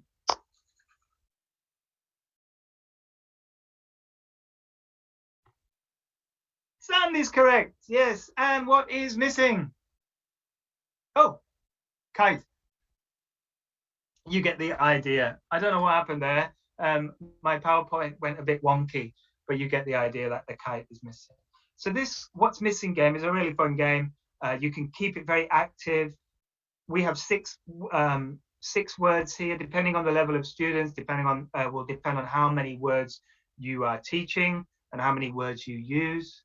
And again, you can also, if you want to, once the students are used to the way that you're doing it, so you're showing them quickly what's missing, you can get the students to be the teacher. They can take out a word.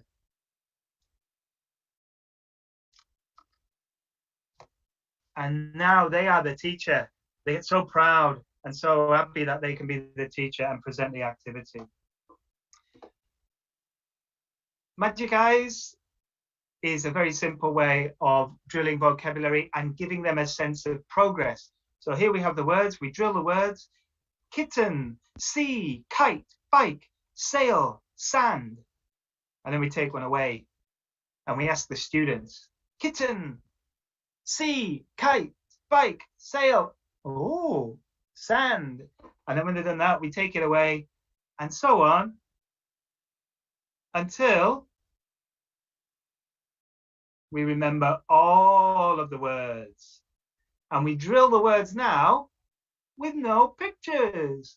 The students get such a sense of progress. Wow, I know these words, but I can't even see the words. It's a really good way of giving them a feeling of achievement.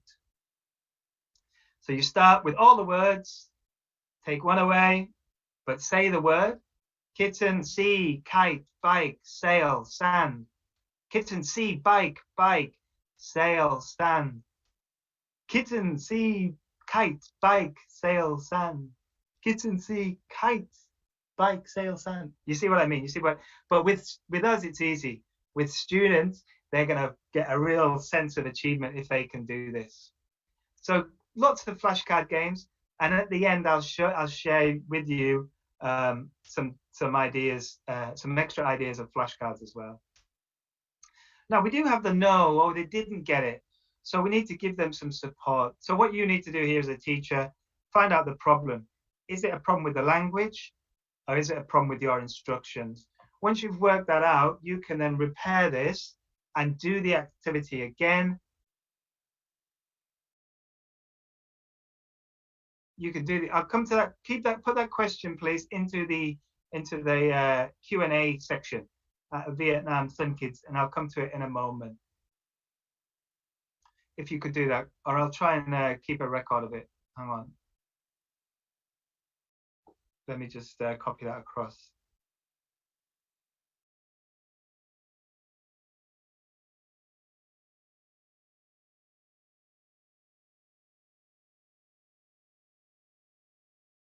So depending on what the area is that you need to repair, you repair the area, go back, do the activity again, as you will see here, give them that support, do the activity again, and then move on to the conclude.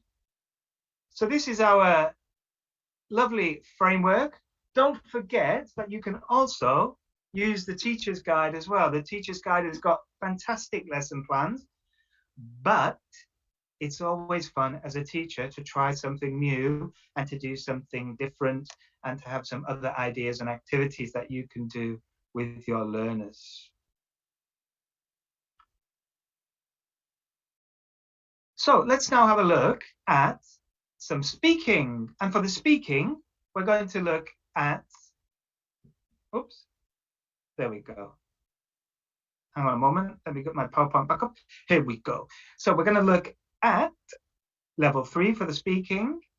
And as I did earlier, in level 3, the units layout is sometimes different. So you can see here, we've got 1, 2, 3, and then level 4 might be listen and circle, might be listen and number. Lesson 5 of that, look, complete and read, read and match. So they're a little bit different. So for this one, I've chosen let's talk as my example, all right? As this is I like the word talk. It's got speaking in it. Okay, it's not just repeating, it's actually saying something, producing something, talking. So we're going to look at that, and we're going to see how we can integrate that. Now, with speaking, however, I think there is no speaking without listening, all right? It's very rare that we would speak to somebody without listening to them, except for kind of what I am doing now, which is not common. I'm speaking, I'm not listening to you, but I am in a way because I can see what you're saying in the chat. So I'm kind of deaf, aren't I? I'm a deaf person, really. Oh yes, sorry, I need to put my background up. Sorry. Thank you for reminding me.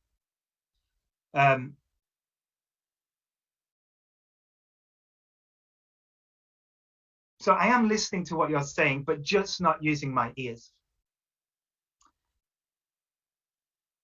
So again, with the framework for speaking, it's very, very similar to our framework for listening.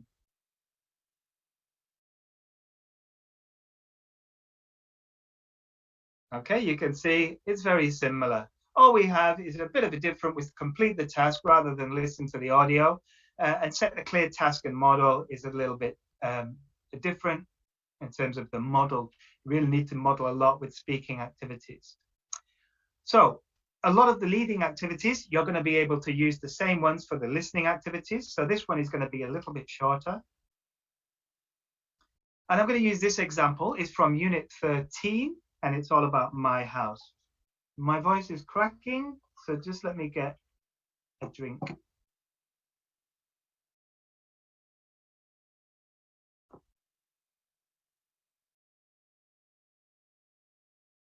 Okay, and I'm just going to look in the chat while we've got this little question about teaching.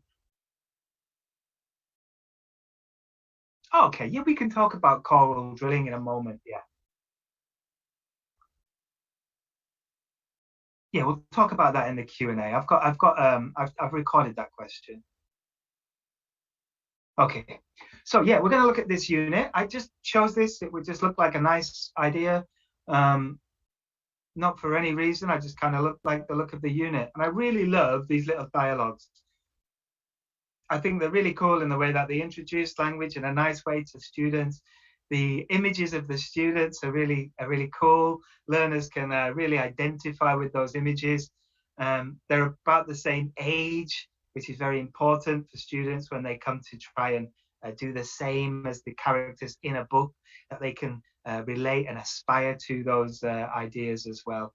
And there's a mixture of cartoon and of the real life images that you can see in the living room, the bedroom, the kitchen, and the bathroom.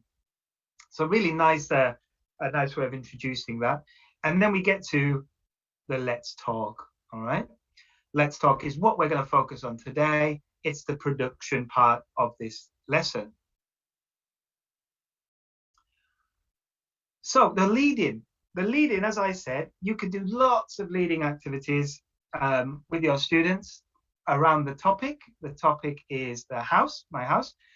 So go back to the, think about the listening activity that I did. You could have, if you wanted to use sounds, you could have different sounds in the house. Now, sounds are very easy to get off the internet. You can have sounds of people sleeping. Play the sound, the students tell you the room of the house. You can have sounds of people cooking. You can have sounds of people watching TV. You can have sounds of people taking a bath or a shower and singing in the shower while the sound of the water falls. And you can get them to really, as I say, get a bit deeper and a bit more vocabulary coming from using different sounds. Build a vocabulary using these leads in, so get them to brainstorm, give them a, put them into 4 groups, living room, bedroom, kitchen, bathroom, and they have to come up with vocabulary from these different places. Then you can change the groups around and see if they can add more to the different groups lists. Use realia, if you can bring in realia, so bring in the object into your lesson. And you can also play a game, and a game that I like to play with any vocabulary items that have got specific, let's say, different categories like this, is a game called 4 Corners. I'll show you how to play 4 Corners now. So here I am, or here are you, the teacher, and here are your learners. Okay. Now, I think your classroom might be a bit, if it's not, you're not able to move the tables, or you're not able to move around quickly, then think of ways that you can do this. I'll give you an idea in a moment, but can you take them outside the classroom? All you need is 4 areas. So here is the classroom, and you've got the corners of the classroom, 1, 2, 3, 4. Okay. Now in these corners, I'm going to put my different rooms. So corner A, we've got the living room, the bedroom, the kitchen, and the bathroom. And now I'm going to ask a question. Where is the frying pan? All right, so where's the frying pan?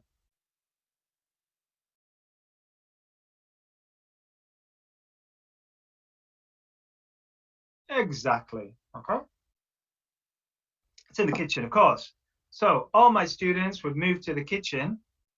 Uh-oh, except one of them has gone to the living room. But that's okay. I know that this learner doesn't know what a frying pan is or what a kitchen is. So it's okay. All the other students have run to the kitchen. He's gone to the living room, so he's now going to go across because he knows he's incorrect. And he will then ask one of his students, what is a frying pan or what is a kitchen? So he's going to be safe because he can go with the numbers. All right, it's a really safe game to check vocabulary. Now, classroom is narrow and a lot of students. Okay, that's fine. So what you can do exactly is you can point to the corner, or you need 4 bits of paper with different letters or different numbers. If you have corner A, corner B, corner C, corner D, they just have to put up A, B, C, or D. But pointing is probably easier. It's even, I like that. That's nice, a bit more TPR. Or get outside of the classroom and find a place in the schoolyard or wherever you can and do it that way. With jobs, you can also do this. You can do it with many, many different vocabulary items. Who works outside? Likely going to be the farmer. You can do it with food. Which one is healthy? Which one do you want to eat? So if you have which one is healthy, you've got 2 choices. You maybe got the salmon and the apple.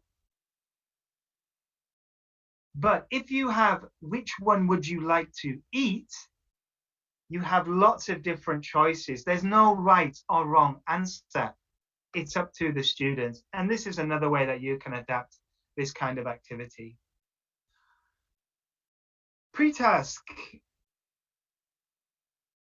What you need to do with a pre-task is to really check their instructions, all right? Now, giving instructions is tricky because sometimes you can use language that is more difficult than the students know.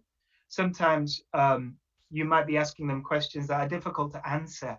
So when you're giving and checking instructions, you need to think carefully before you do the activity. This is my activity. Before the lesson, I'm already thinking about what questions I can ask to make sure my students can do the activity. So that's my question to you now. What questions could you ask to check instructions and help students with the task?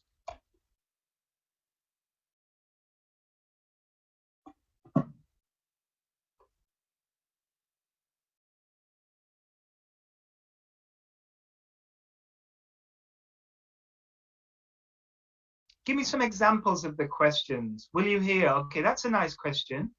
Okay, will you write? Good. How many rooms? I love that.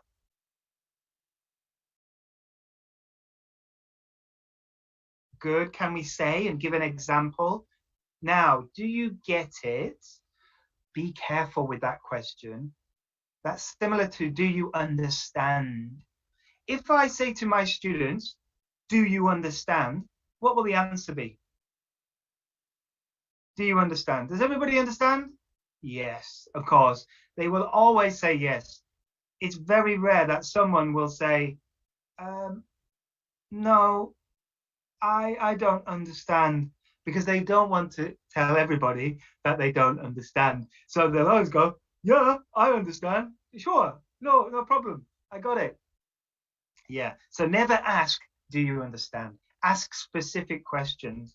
Now I've written some examples here. So what does the picture show? All right, so it shows a house, shows rooms in the house. Okay. How many rooms are there? I think we had that question, didn't we? So I'm asking specific questions that need an answer. What are the rooms? Why are the hands big and small? Now this is to do with the language.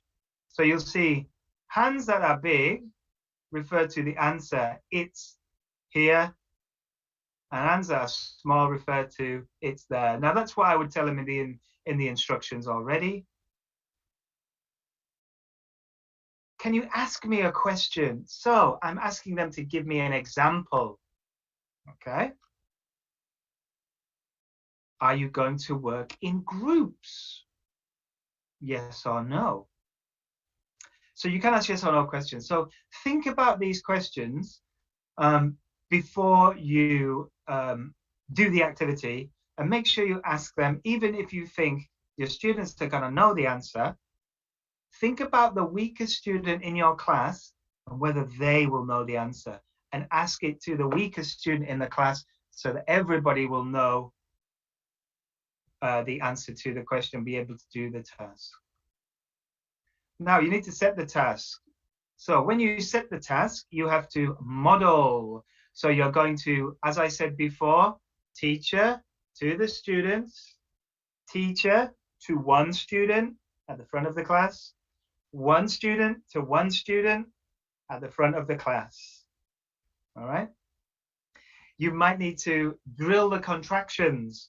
So where's the, okay, where's the living room? Where is? And when you drill contractions, use your fingers.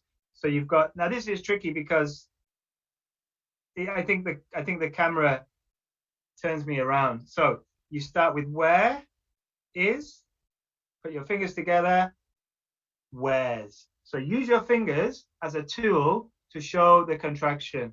Where is, where's. So use the fingers, where's. You drill that, you get them all confident with what to do, and then you put them into pairs. Now, how do we put students into pairs? I have some ideas here, and I'm going to, again, at the end, I'll share these documents with you. There'll be four documents, I think there are, to help you, to guide you. What I like to do is to mix up when I put students into pairs. So I get the students to line up against the wall, and I'll ask them to line up in their oldest to the youngest. Okay, and it doesn't matter, they can use English if they can, but if they can use their first language, that's fine as well. It's just to mix up the groups, mix up the class, not the same pair all the time, every time. Mix it up. So you've got a long line of students from the oldest to the youngest, and then the oldest works with the youngest, and back and like that, so you get different pairs. Mix up your interactions so that other people work together. This builds a nice rapport in the classroom. You can line them up in height, you can line them up with letters of their name, you can line them up with the number that they are in the class. There's many different ways that you can line up your students, but make sure you use different ways and put them into different groups. Yeah, that's a lovely way as well. That's excellent. Yeah, and they can maybe keep a count, can't they, of how many people they talk to. That's really nice. I like that idea. Yeah, thank you. Then we move on to complete the task. Now, what do you do while the students are doing the task? What do you do? So you're in the classroom, the students are talking to each other. What are you doing? Are you checking your messages on your phone? Monitoring, very nice. Walking around and checking. Are you correcting? No correction? I love that, thank you, yes. Monitor, walk around and note down the common mistakes. Good. Yeah, at this stage, you should just be monitoring discreetly and making notes. Yeah, you're not correcting at this stage. You don't want to be correcting students. Just give them help. If they're not sure how to do the task, then that's your fault because your instructions were not clear. But you might need to repair some instructions, and if you need to do that, then fine. But what I would do is if you're going to repair any instructions, is to stop everything, repair your instructions, give instructions again, check again, and then start again. Okay. And when you monitor discreetly, discreetly means that you're in the background. You're just listening to what they're saying, just making notes of good English, making notes of things that they need to improve.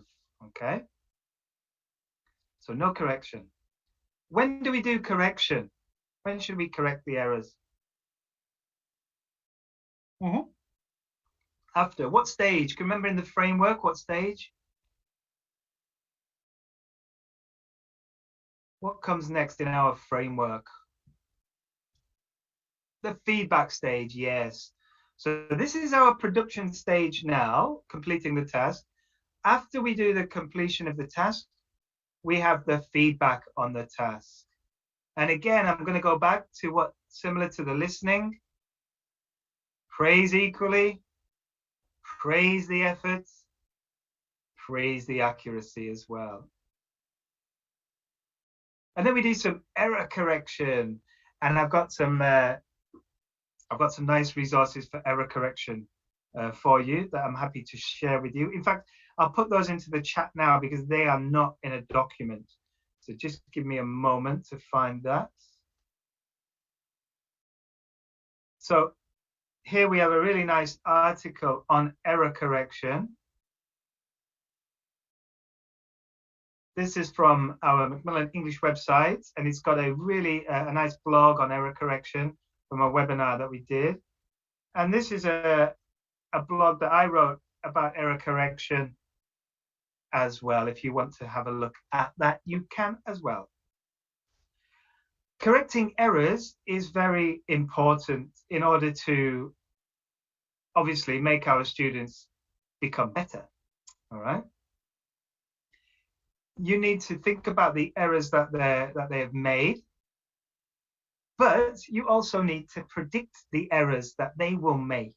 So again, if you think about the task that they're doing, what errors in this task do you think students might make? If you did this with your students, what might they do wrong? What might you need to check at the end? Good, yes. Pronunciation, of course. The word choice, I like that. Which word choice? The tone, very nice.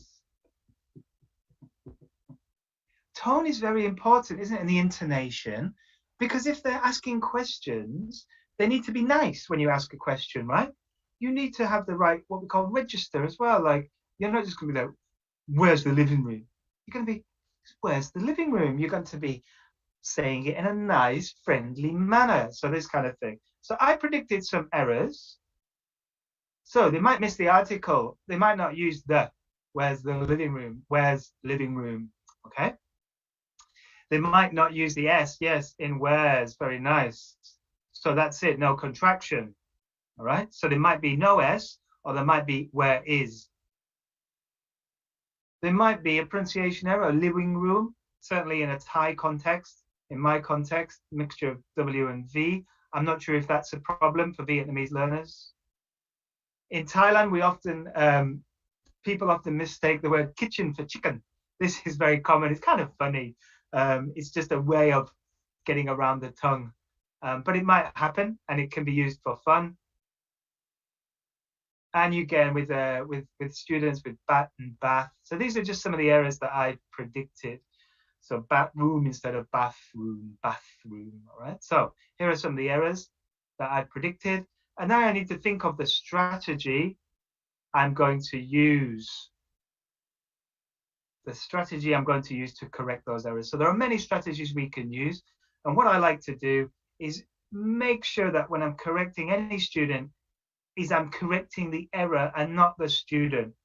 With a big group of learners, I can just say, well, I heard someone say this, where's living room? I heard someone say that. What might be wrong with that? what could I do better? And then elicit the correct answer. So I'm not saying that Fung said, where's living room? Fung, why did you say where's living room? Fung, what is wrong with where's living room? I'm not pointing out to Fung directly that she's made it a mistake. I'm asking the whole class. Fung will know she's made the mistake, and then she will correct herself. What we will then do is the activity again, and I will check. I'll be listening directly to Fung to make sure she doesn't make that mistake again. Could they do the task? So again, we could say no, they couldn't do the task because we've corrected them, right? That means they can't do the task. It doesn't mean that they can't do the task to an extent. It means that we still need to do some extra work. So obviously with any speaking, we'll probably need to do the task 2 or 3 times to make sure all those errors have been corrected. And that's a good thing. When we're speaking, we should promote. It's fine to make mistakes. It's good to make mistakes as long as you correct your mistakes. If you don't make mistakes, you're probably not speaking. You're probably not trying. So people who try will make mistakes. This is good. And as long as you correct those mistakes, it's a good thing. So it's fine to know and then give them that additional support that you've given them. So you can repeat the activity after you've corrected them. You can monitor, make notes, and do the same thing again. So then we get to yes, so they can do the activity, and now we want to extend it. So what we have here, I do apologize, my PowerPoint is, it doesn't matter, it's gone a bit funny again.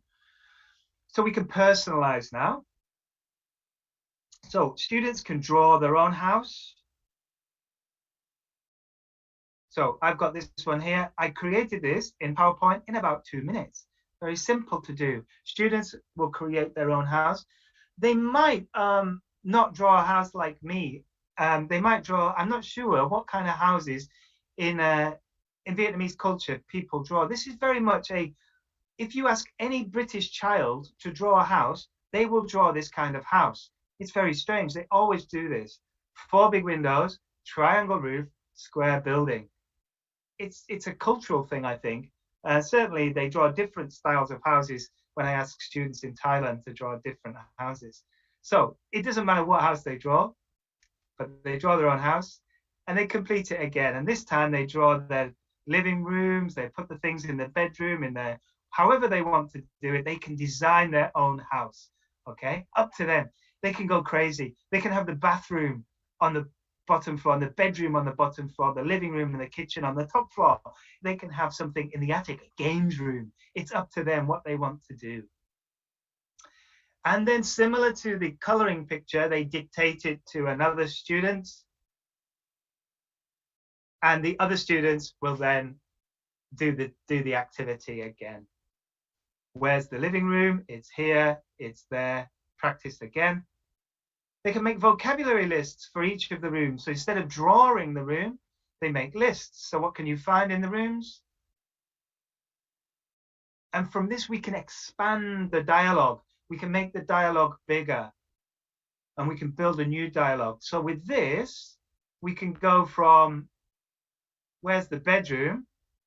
It's here. That's our first activity that we were doing.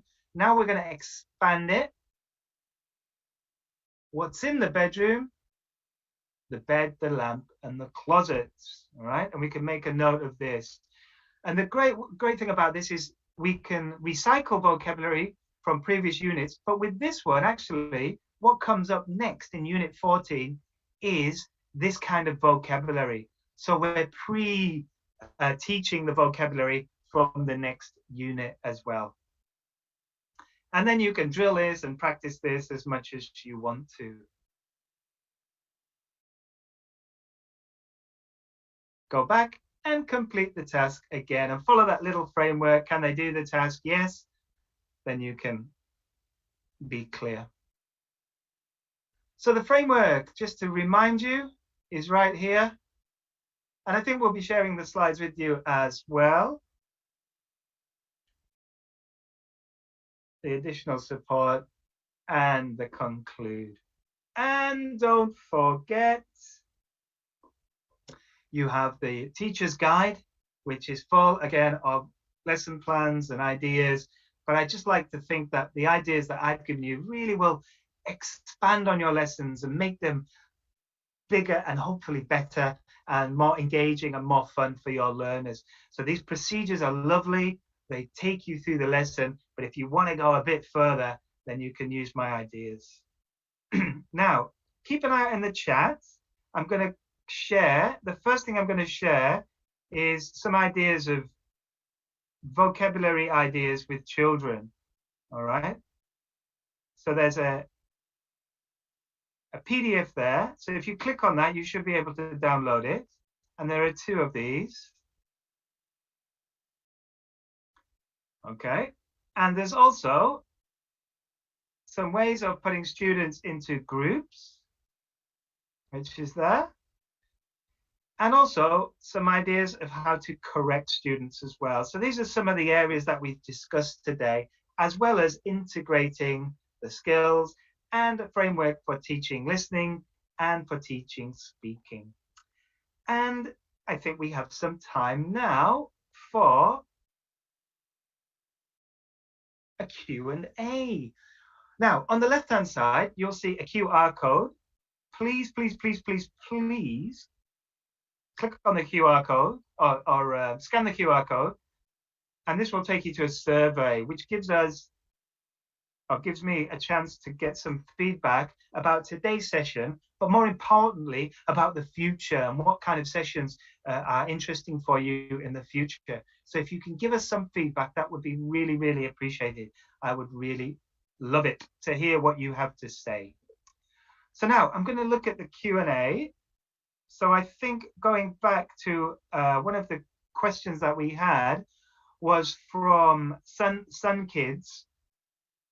And it says, I have a question about the teaching vocabulary process. When we present the new words, should the progress be teacher says, students repeat, chorally, individually, and then chorally again? Now, when I did my CELTA course, this was definitely the way that I was taught to drill vocabulary, was the teacher would say the words, or say the word, all of the students would say the word, then it would be groups of students. Okay, so maybe if you split your class into squares, you would have the whole class say the word, then you would have this group, and then this group, and this group, and this group, and then maybe you'd go back to this group, and then back to this group, and then back to this group, and you mix it all up, and then you do individually. Now, if you have a class of 40 students, you're not going to go to every single student, right? You're just going to need to mix this up and choose different people from different stages. That's going to take a lot for you to do that. So just, again, try to think about who you've picked on before and who you're going to pick on this time as well. How many minutes should be taught in listen and repeat? So thank you very much for that question. It's very difficult for me to pronounce your names. So if you please forgive me, I will have a go. Nguyen Van Quinn Son Dong. How many minutes should be taught in listen and repeat part? I think this just depends on your students, really. And I know that's not a great answer to the question, but everything is dependent on your learners, right? So if you think that your students can say the words already very clearly, and even your weaker student can repeat the words clearly, as they should do, then maybe you want to expand. Maybe you want to move on. So, for example, in that we had sand, sea, we had sail. Maybe you just want to go a bit more and think of plural. So sand, sea, and sails. So you're thinking now about adding plurals, a bit more of a challenge. But depending on how many minutes is depending on how long it takes your weaker student really to be able to pronounce the words clearly in the manner that they should do. Now, we have some teaching model videos, I believe. I think teacher John did some teaching model videos, but I don't have an answer to that one at the moment. Can somebody help me? Can someone help me with the questions that are in Vietnamese? I can't answer those. Can you show again no additional support? No additional support. Let me have a look.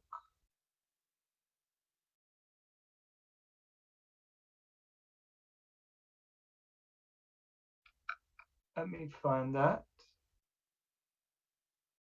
So if I go back to the speaking one of no additional support, hang on a second.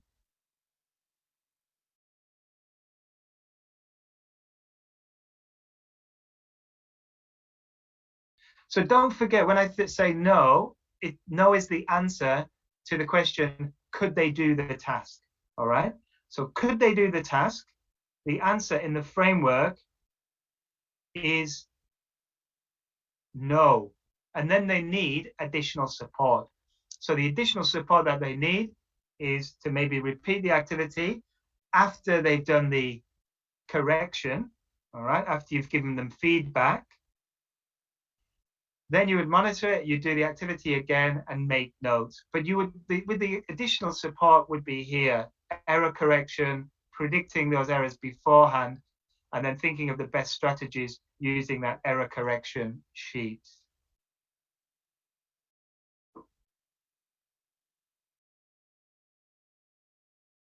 Okay, any more questions? Let me have a look in the chat. Okay, they're asking for the PowerPoint. I see, I think you're going to get the PowerPoint. Let me go back to the Q&A anyway, so you've got the, whoops, 1 second. Ah, there's my beach scene.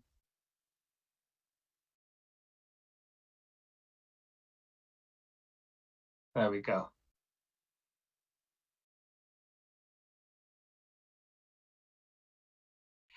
That is a very good question, isn't it? It does take a lot of effort and it does take energy. But I do think with the ideas, oh, let me try that again. I'll try that again, but let me answer this question. But I think with the ideas that I gave you today, once you've kind of, particularly the leading activities, once you get a bank of leading activities, you can use these activities without much preparation. All right. It's a bit of preparation, but that's what we do. I feel very much for you. 8 lessons a day. That's a lot of lessons a week. I do appreciate that. So with that, I would suggest you try your best to add some of the activities that I've shown you today, but realistically, you're going to be really utilizing those teacher guides. They are going to help you so much. The teacher guides are really clear. If you use the teacher guides, you're going to have a great lesson. If you can then add some of the ideas that I presented today, you're going to have a great lesson. But use the teacher guides. That will take you through. When you start to get comfortable using those teacher guides, then you can start adding other ideas when you have the energy to do that. But really, yeah, look after yourself, because that's a lot of lessons to teach, and you don't want to get burnt out. That's the worst thing that can happen, because then nobody will get anything from that. Your students won't get anything, and you won't get anything. So take care of your well-being first. Try and have some breaks in your lesson where you just have a chance to relax, and this will help you throughout the day, but also your students within that lesson. Think about Google brain breaks in your lesson. Maybe just a minute where you do some breathing activities, where you relax, and this will help you get through the day as well.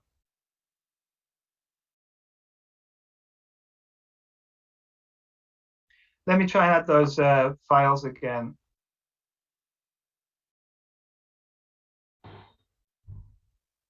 So many thanks, Del, with such a very useful and interesting presentation today. And I hope that my teachers will find it very, very, very useful and enlightful. Yeah. Alright, so we have about 50 minutes for more Q&A. Kính thưa các thầy cô giáo, như vậy thì trong gần 2 tiếng đồng hồ, thầy Đeo đã làm việc và trao đổi chia sẻ với chúng ta rất nhiều những cái tips, những cái techniques rất là thú vị và hiệu quả trong các cái giờ học nghe nói và kết hợp hai kỹ năng này. Và rất hy vọng rằng các thầy cô đã cảm thấy là mình đã được trang bị những cái techniques và những cái kiến thức vô cùng là hiệu quả và có giá trị với các thầy cô. Buổi hội thảo của chúng ta theo kế hoạch sẽ được kết thúc vào lúc 11 giờ. Tuy nhiên có vẻ như các thầy cô cũng muốn có thêm một vài câu hỏi với diễn giả của chúng ta là thầy Đeo hôm nay, để ban tổ chức có thể ghi lại các câu hỏi của các thầy cô để các thầy cô vui lòng đánh type câu hỏi của mình vào trong mục Q&A để tránh cái việc trôi tin nhắn trong cái mục chat box của mình ạ. Ở đây thì có một số các câu hỏi các thầy cô có hỏi ở đây là gửi lại buổi recording ngày hôm nay rồi gửi lại các cái bài giảng PPT của thầy. Thưa các thầy cô, hiện tại thì tính tới thời điểm hiện tại thì buổi hội thảo của chúng ta ngày hôm nay đã thu hút được khoảng 3.000 giáo viên tham gia vào khán phòng Zoom và hơn 500 các thầy cô xem trực tiếp livestream trên kênh YouTube của Sách Mềm. Và tất cả cái phần thu âm của buổi hội thảo ngày hôm nay cũng sẽ được ban tổ chức phát lại trên fanpage Sách Mềm và gửi lại cho các thầy cô để các thầy cô có thể xem lại, cũng như là bài giảng của thầy Đeo. Trên màn hình hiện tại là phần mã QR code cho cái phần survey mà thầy Đeo gửi cho các thầy cô. Các thầy cô có thể chúng ta sẽ vào để gửi lại các thông tin cũng như là feedback của mình. Những cái feedback của thầy cô sẽ vô cùng là quan trọng với ban tổ chức để chúng tôi có thể tổ chức những cái buổi hội thảo hiệu quả hơn, hỗ trợ tốt hơn cho các thầy cô trong thời gian tới. Vâng, những câu hỏi này thầy Đeo cũng đã design để giúp cho các thầy cô. Hiện tại là phần mã QR code cho cái phần survey mà thầy Đeo gửi cho các thầy cô. Các thầy cô có thể chúng ta sẽ vào để gửi lại các thông tin cũng như là feedback của mình. Những cái feedback của thầy cô sẽ vô cùng là quan trọng với ban tổ chức để chúng tôi có thể tổ chức những cái buổi hội thảo hiệu quả hơn, hỗ trợ tốt hơn cho các thầy cô trong thời gian tới. Vâng, những câu hỏi này thầy Đeo cũng đã design để giúp cho các thầy cô. Hiện tại là phần mã QR code cho cái phần survey mà thầy Đeo gửi cho các thầy cô. Các thầy cô có thể chúng ta sẽ vào để gửi lại các thông tin cũng như là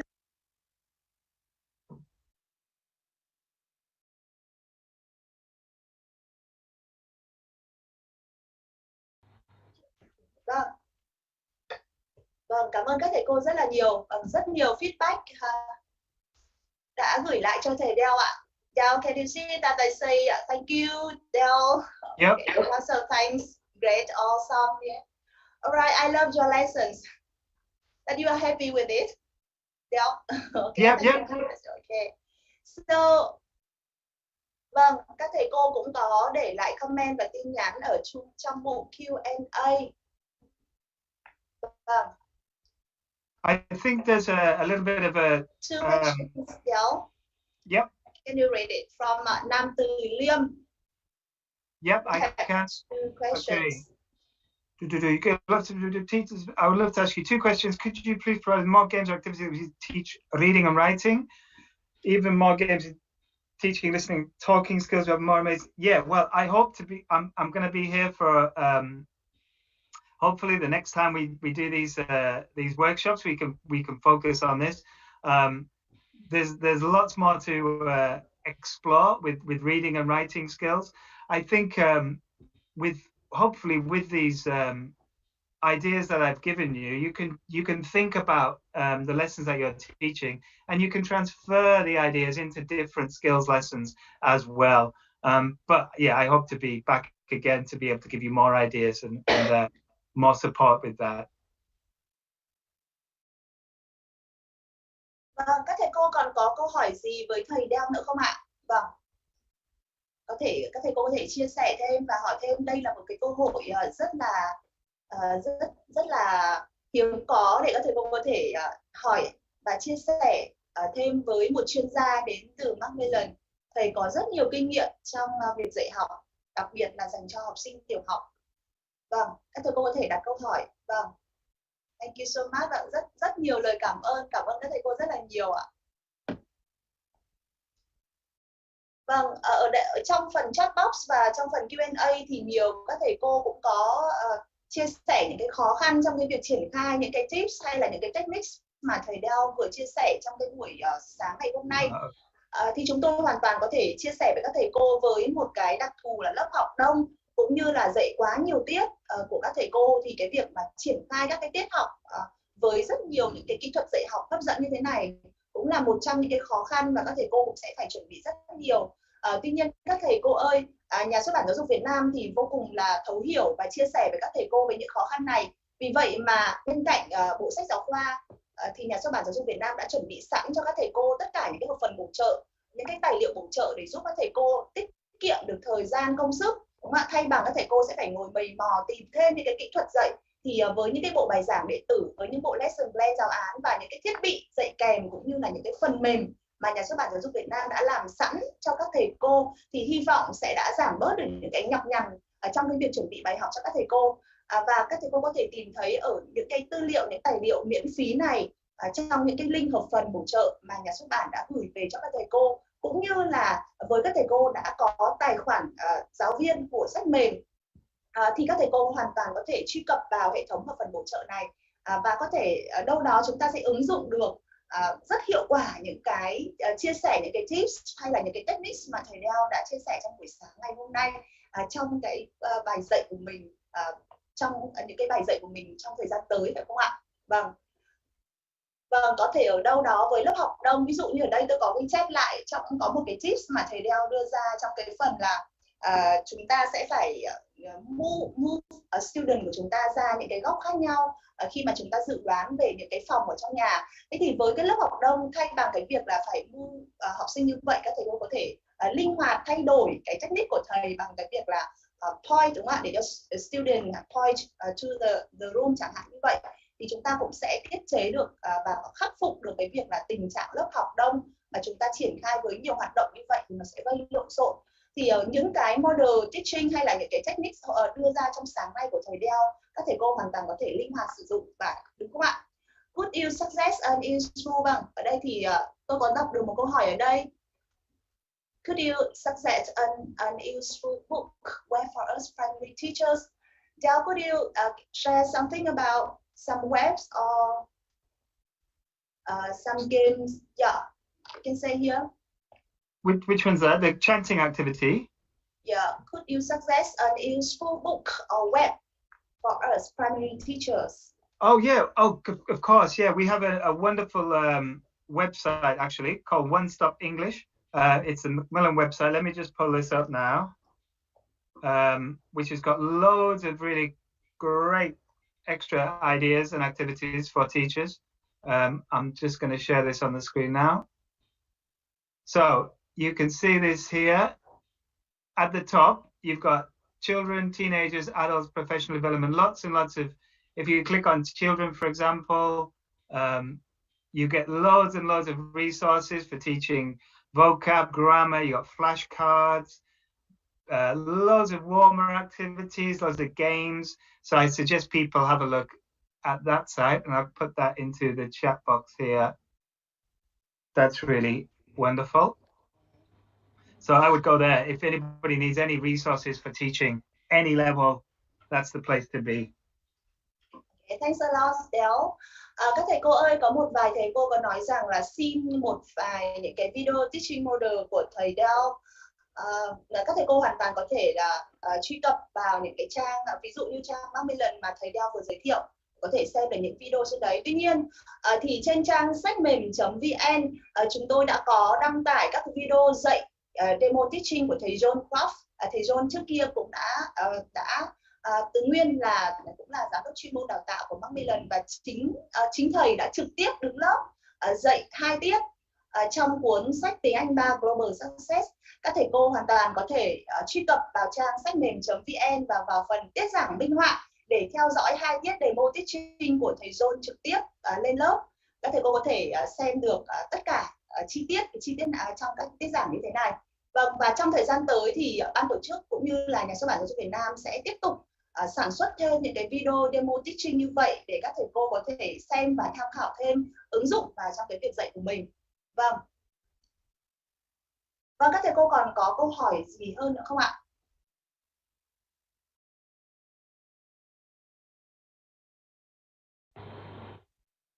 Vâng, hiện tại ở trên màn hình là trang web mà các thầy cô có thể vào để tham khảo thêm cái tài liệu.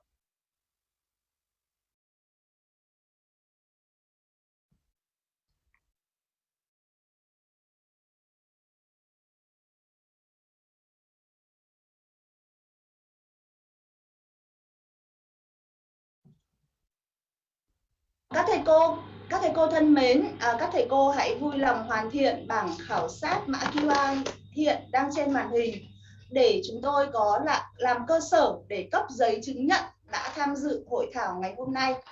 Bảng khảo sát sẽ được mở trong vòng 30 phút sau khi hội thảo kết thúc để đảm bảo quý thầy cô đã hoàn thành việc tham dự hội thảo và đủ điều kiện để nhận giấy chứng nhận từ nhà xuất bản Macmillan. Vâng, sau cái buổi hội thảo ngày hôm nay thì chúng tôi sẽ gửi một cái giấy chứng nhận.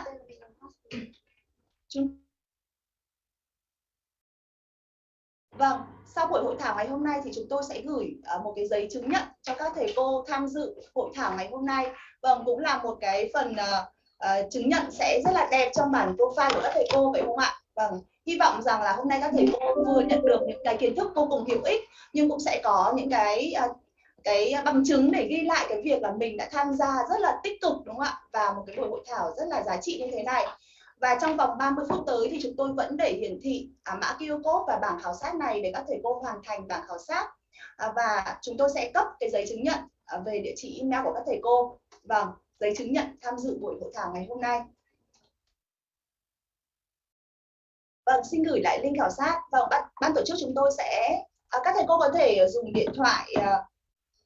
điện thoại của mình để truy cập vào mã QR code để vào link khảo sát được không ạ?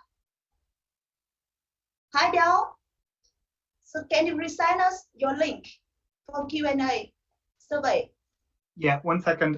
Yeah, some students, some teachers couldn't sign in. Okay, let me give you a second. Yeah. Okay, here we go. Okay. So, thank you. Thank you, Del. So, hiện tại ở trên màn hình ạ. Hiện tại trên màn hình của chúng ta chính là cái mã QR code. Các thầy cô có thể vào link này để hoàn thành tất cả những cái phần khảo sát của mình và chúng tôi sẽ gửi giấy chứng nhận tham gia buổi hội thảo ngày hôm nay về địa chỉ email của các thầy cô ạ. Vâng, rất nhiều các thầy cô đã ghi là done, tức là đã xong rồi ạ. Okay, here we go. Yeah. Coming up now. Bạn này. It's in the chat now.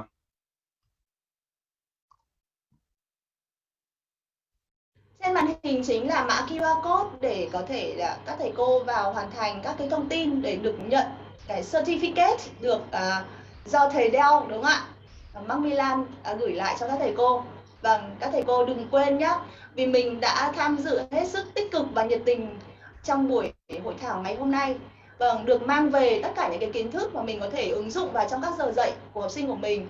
Và mình có thêm một cái chứng chỉ trong phần profile của mình, đúng không ạ? Chúng tôi đã từng tham gia những cái buổi hội thảo như vậy. Vâng, sẽ là một profile nó sẽ rất là đẹp đẽ cho các thầy cô. Vâng, cảm ơn các thầy cô rất là nhiều ạ.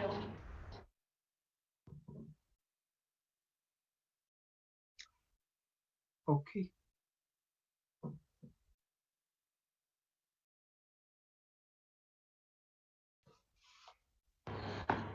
Vâng, như vậy thì mã QR code này chúng tôi vẫn sẽ mở.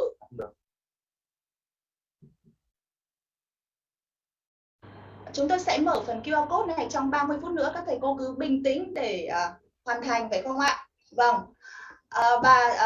Kính thưa các thầy cô, như vậy thì buổi hội thảo chuyên đề bồi dưỡng phương pháp giảng dạy tiếng Anh theo bộ sách giáo khoa tiếng Anh Global Success xin phép được kết thúc tại đây. Một lần nữa xin được chân thành cảm ơn thầy Del, Mr. Derek Spafford. Many thanks to you for very useful presentation today.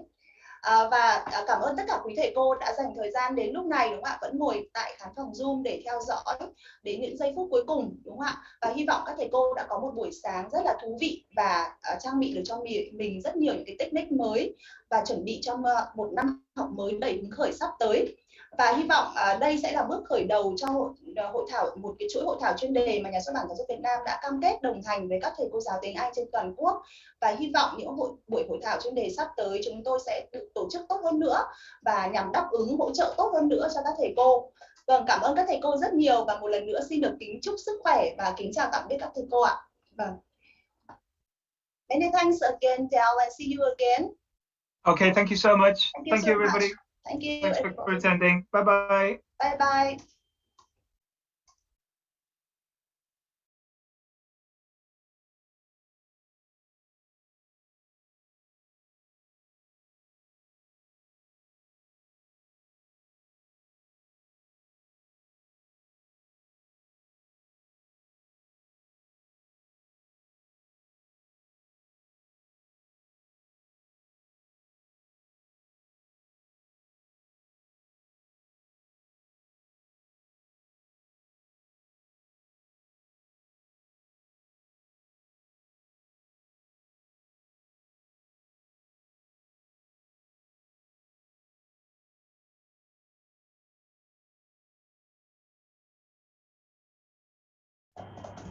Vâng, nếu các thầy cô chưa quét được mã QR code trên màn hình, ban tổ chức sẽ gửi lại link trong chat box để các thầy cô có thể hoàn thành việc điền thông tin để nhận chứng chỉ của buổi hội thảo ngày hôm nay.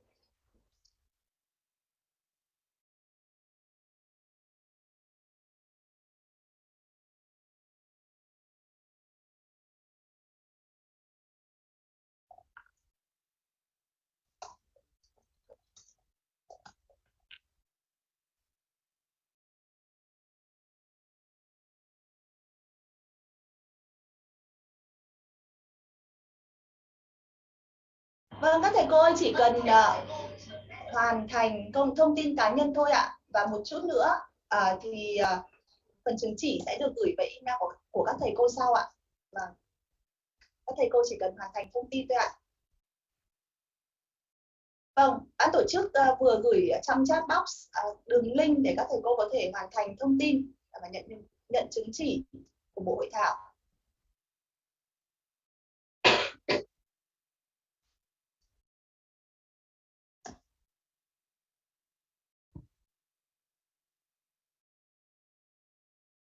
Vâng, finish. Vâng, cảm ơn tiểu học Định Sơn phải không ạ? Vâng, cảm ơn các thầy cô ạ.